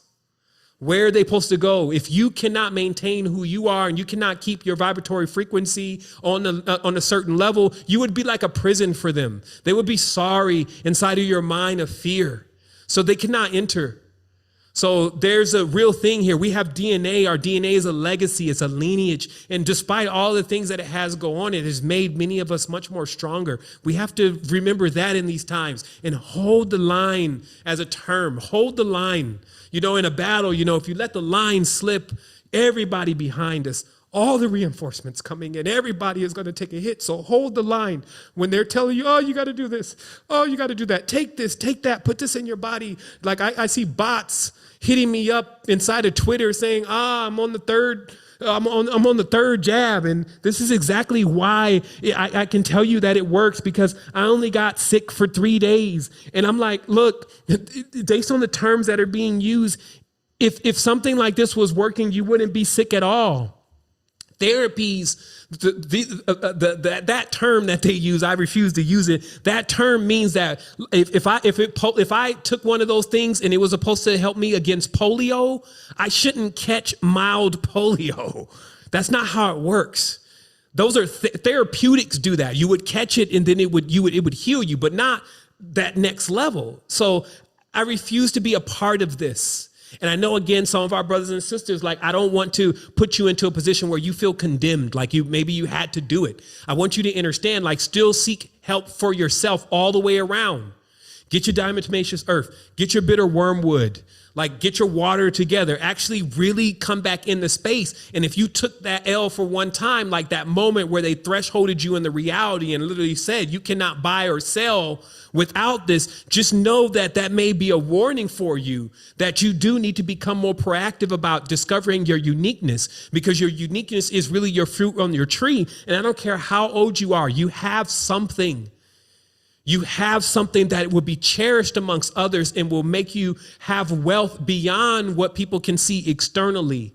And that is the wealth within. That is the regenerative body that is actually, while on the outside it looks like you're getting old. Even the hands and the things may be getting gnarled up, but inside you feel new and renewed again. And you feel that you're ready to be released into the tip of the sun, into who you truly are. So I wanted to say wholeness and balanced vibrations. And I wanted everybody to know that I really, really have done the best that I can do. And for me to go forward, that it does take others to really see this and to really, really know what it means to do this for 12 years and to really do your best to chip in. If you see somebody in the chat and, you know, and they need some help, you know, don't always wait for some moderators to come in and to fix situations. That's your time. You know, and if you're sitting out there and you're just all caked up and you think that you're storing your money up for something that you don't even know what's going to happen, you know, figure out how to bring that as a conduit to these youth and to do something for them and to head this thing off at the pass, because that's our DNA. That's how we keep living, right? Like, I don't want to be finding myself jacked in to a being that doesn't even know who it is and I'm lost inside of myself. You know, this is the responsibility that we have with our children. And these programs that have been running for so long, like we take them for granted, like the Christmas and the Krampus and all this kind of stuff. And we just think that we've invented something new and that it's going to be the way that we want. We need to stop practicing these rituals with these people. You know, like you may already got the Christmas tree in there and you got the gifts and everything and everybody's geeked up. So maybe next year, like maybe the year after that. You got to hold the line at some point. So again, I don't want to cause disturbances in your household and all that kind of thing. That's not what I'm here for. But I do want you to understand, as the Chinese proverb says, be careful where you're going, because you may get there. Be on point right now in this time, because you can't have this kind of thing happening in reality unless this is it. Like, I personally believe in one more year, you will see the truth. Like, you will see clearly, the world will see the truth. Like, and some will see the mistakes that they made. You know, some will catch themselves before they go into deeper stuff. You know, some will be out waterfalls, edible forest, as they call it, while others will be in Blade Runner. You see what I mean? Cyberpunk 2077 or whatever. They'll be in that completely, whether it's in VR, whether it's with masks on, whatever. So don't let this system take you. Like, this is why I'm here. But remember, now the war is not external. We can't be like noble samurai running down the field, vanquishing dark forces. It's in the mind. So wholeness and balanced vibrations, tribe. Thank you so much. I'll speak with everyone soon. Onward, upward. Let's keep going. So I'm going to set the lines. If you wanted to say wholeness to the world, this is the great time to do that. Wholeness. Wholeness. Wholeness. Yes. Wholeness.